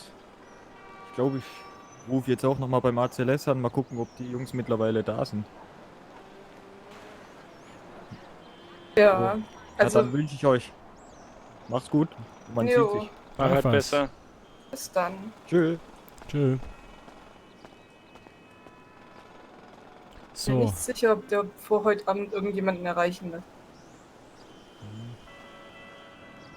Gut, ich hatte nachmittags auch schon mal Glück. Der ist ja vorhin eben schon so ein kleines bisschen auf so einem schmalen Brett gewandert, ne? Also er wurde mir ganz kurz ein ganz kleines bisschen unsympathisch. Wieso? Als was war? Ja. Als er hier vorbeikam, ich weiß gar nicht genau, was er gesagt hat, wo ich dann auch dachte so, oder die letzte, die so angefangen hatte zu reden, die sich dann nicht mehr gefangen hat, war Charlotte. Ja, ob du in seiner Hose nachgucken wolltest. Genau, diese Aussage, ja. Hättest du ihm mal von der Schlägerbraut erzählt? Und was mit ihr passiert ist. Habt ihr mitbekommen, die ist gestern relativ taufrisch, einen Tag später gleich 2 Tage immer noch. 2 Tage? Ja, das hast du gestern schon gesagt, dass das erst gestern war, aber... Nein, also gestern hast du gemeint, dass das vorgestern war. Vorgestern. Ja, ist doch egal, aber sie ist auf jeden Fall relativ kurzfristig dann wieder relativ unverletzt da durch die Gegend spaziert. Dafür, dass sie sich mehr als eingefangen hat. Es hieß ja auch am nächsten Tag, wo wir dann beim Tequilala waren, ist sie ja auch alleine am Stadtpark gestanden und hat uns sogar Bescheid gegeben, dass sie alleine am Stadtpark ist. Ja, vielleicht will sie es auch.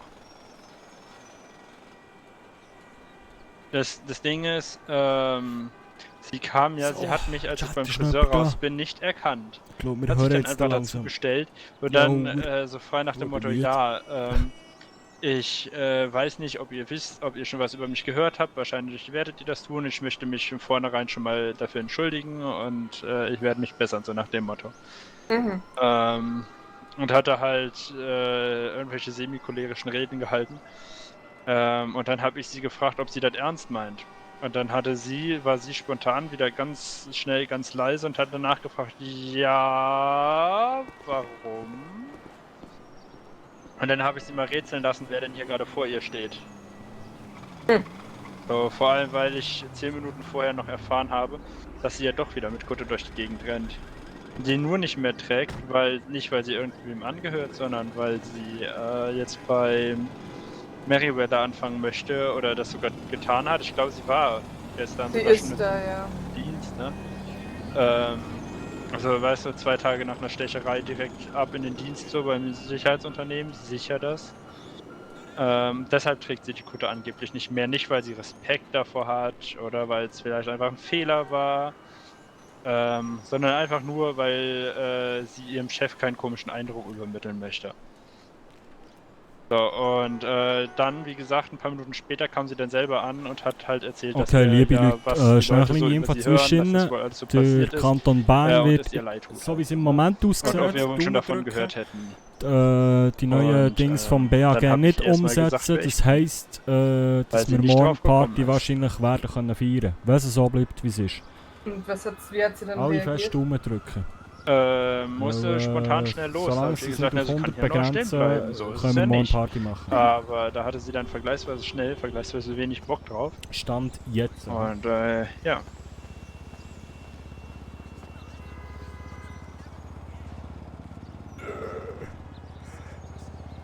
Ich glaube, die hat in ihrer Heimat einfach zu oft eine auf den Kopf gekriegt. Ach Quatsch, die wurde als Kind, als Baby 10-mal hochgeschmissen und einmal gefangen.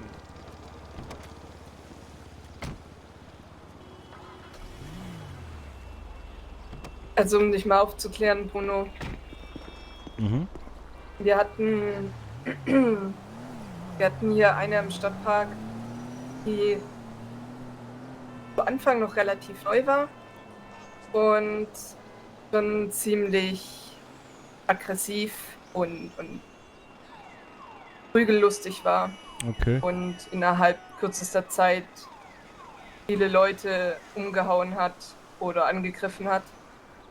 Mhm. Und auch ein ziemlich freches Mundwerk an den Tag gelegt hat. Okay. Das hat dem Stadtpark dann irgendwann nicht mehr gefallen, dass die billige Runde durch sie ständig gestört wird. Hm. Dann wurde ihr mal nahegelegt, so, dass sie aufpassen sollte, wie sie mit den Leuten umgeht und wie sie mit denen redet, weil sonst kann das ganz schnell auch mal nach hinten losgehen. Na klar. Und man hatte auch mehrfach so die Situation, dass sie anfängt zu provozieren, indem sie sich einfach in die Runde stellt und zu jemandem sagt so, wenn ich dein Gesicht sehe, könnte ich schon wieder reinschlagen. Und wenn derjenige dann überzeugende Argumente aus der Tasche zieht, das nicht zu tun, dann rennt sie weg und ruft die Cops und sagt denen, sie wurde bedroht. Und nachdem sie die Lektion am Stadtpark gekriegt hat, die erste, dass sie doch aufpassen sollte, was sie tut und wie sie es tut, hat sie dann auch gleich wieder die Cops gerufen. Und ist dann wieder hierher gekommen und hat erneut eine Lektion gekriegt, diesmal ein bisschen direkter. anscheinend. Ja, die Geschichte Lolitas hast du noch ausgelassen, oder komme ich gleich noch zu?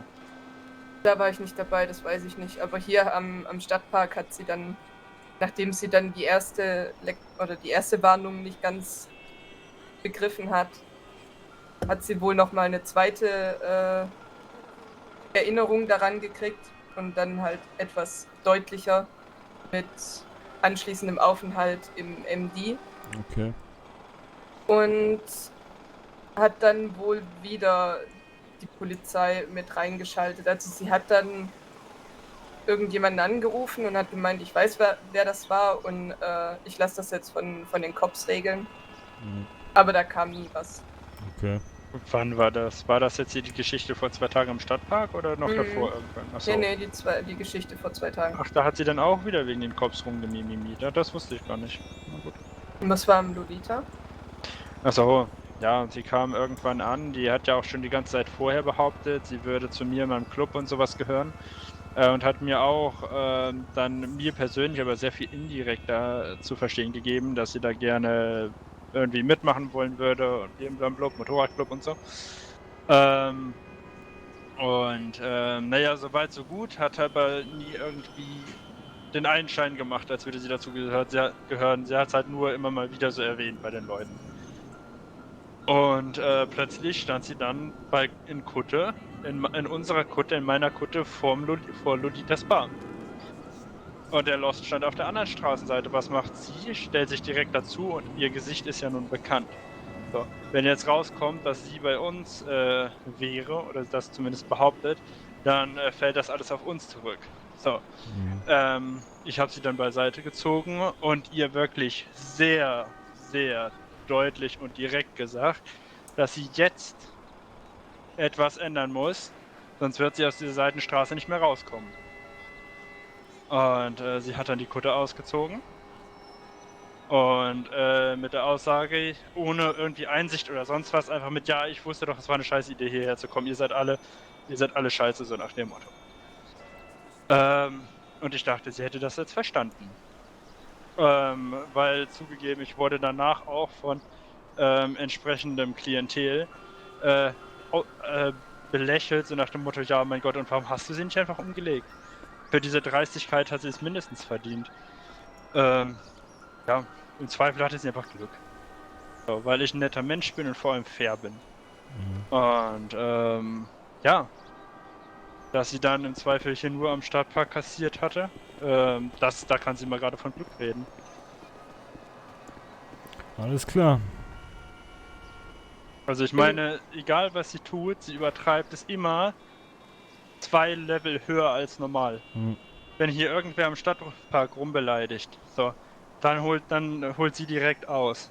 Wenn irgendwer Lügen erzählt, dann haut sie gleich Behauptungen raus. Und all so eine Geschichte. Sie ist halt immer 2 Schritte drüber. So. Okay. Und ich bin nun bei Gott kein gewalttätiger Mensch oder so, ne? Ja, das ist halt der Grund, warum reicht's ich ja noch auch, stehe. ne? Aber irgendwann langt das halt wirklich. Ja, klar. Und wenn ich jetzt höre, dass sie die Kutte tatsächlich nur deshalb ausgezogen, also nicht mehr jetzt trägt, damit sie ihren Chef nicht, also damit ihr Chef nichts über sie denkt, macht es das nicht besser. Ja, sie steht dann nicht dazu, richtig? Wozu? Ja, wenn sie schon, also wenn ihr eine Kutte habt und ihr die dann auszieht, nur damit jemand nicht was Falsches denkt, dann steht man ja nicht dahinter, oder? Ja, die gehört ja sowieso nicht dazu, ne? Naja, sie gehört ja nirgendwo dazu, sie hat kein Recht, diese Kutte zu tragen. Eben. So, weißt du, würde sie einfach irgendeine Kutte tragen und jetzt auf Braut machen und sich dann sagen lassen, ja, zieht die sofort aus und dann zieht sie aus, dann ist das Feigheit. Aber wenn sie anfängt, überhaupt unsere Kutte zu tragen und sich dann nichts sagen lässt, dann ist das dumm. Dann hat das nichts damit zu tun, dass sie da nicht zu steht oder so. Wozu soll sie stehen? Diese Kutte ist nur ein Stück Leder, aber es verkörpert halt die Werte des Trägers. Und sie hat keine Werte, sie hat nichts, woran sie glaubt, nichts Vergleichbares zu dem, was uns Kuttenträger ausmacht. Also sie kann zu nichts stehen. Es glaub, macht keinen die- Sinn, dass sie diese Scheißkutte trägt. Ich glaube, mittlerweile hat sie pinke Haare, nicht mehr rot. Und hat auch so, ich glaube, ein Iro soll das sein, was sie da trägt. Also wenn dir mal so eine Frau auffällt, dann am besten auf Abstand bleiben. Ja gut, okay, aber sonst kriegt sie eine Gitarre ins Gesicht, ne? Das Ding ist, Die arme Gitarre, das kannst du doch nicht tun. sie Sind auch wollte, Sie ist hart im Nehmen. wollte ja x-mal Waffen von mir kaufen. Mein Gott, als wäre ich ein Waffenschrank. Also, was glaubt die denn eigentlich, was ich den ganzen Tag über mache? Waffendealen hoffentlich, ne? Weil sie sich so bedroht fühlt und sowas, weil jeder immer auf sie losgehen wollen würde und sie bräuchte jetzt was zur Sicherheit. Ja, wieso wohl? Wo ich mir dann denke, ja mein Gott, ich gebe doch keiner psychisch kranken, durchgeknallten Zippe da irgendwie eine Waffe in die Hand, selbst wenn ich es könnte. Was ist los mit der? Also ernsthaft, was erwartet die? Das wird doch, wenn sie nicht merkt, warum sie in dieser Situation ist, dann hat sie noch ein ganz anderes Problem. Absolut. Ja, Menschen. So was arbeitet dann bei Meriwether, weißt du?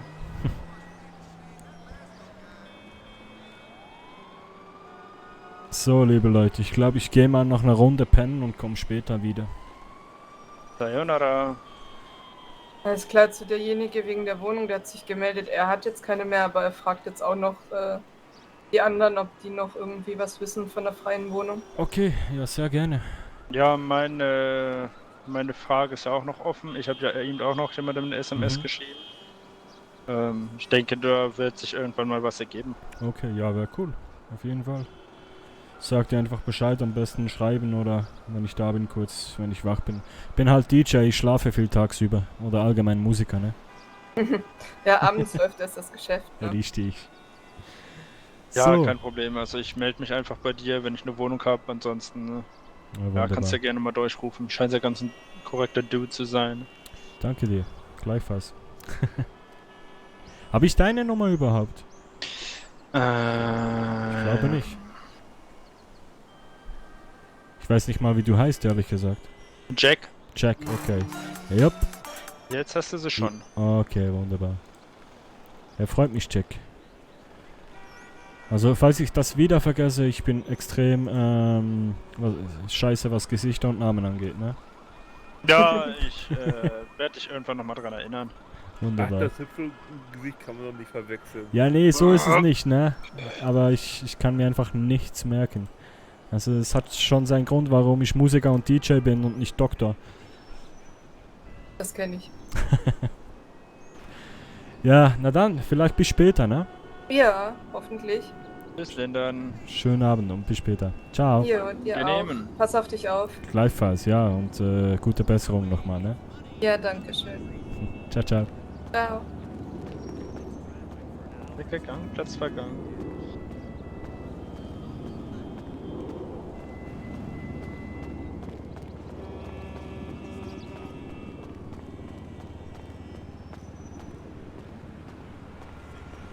So, liebe Leute, weil ich muss unbedingt noch meinen Camper aufräumen und etwas zu Nacht essen. Ich habe Hunger. Aber ich glaube, wir machen später noch einen kleinen Stream. Ich wollte jetzt nur schnell einen kleinen spontanen anschmeißen. Aber jetzt ist das wieder schon so lange gegangen. Heieiei. Jetzt sind wir schon wieder 4 Stunden online. Digga.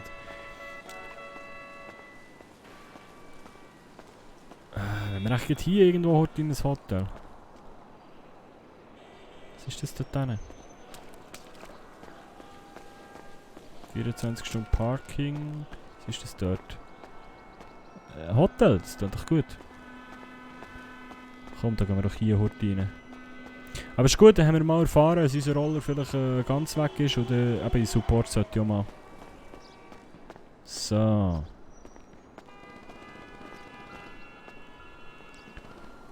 Zeit. Ja, 4 ab 5, stimmt das? Ist schon 4 ab 5. Eieiei. Gut, also liebe Leute, ich sage merci viel. Aber wir sehen uns später wieder. Ihr dürft gerne einschalten, wenn ihr wollt. Und bis dann sage ich merci viel.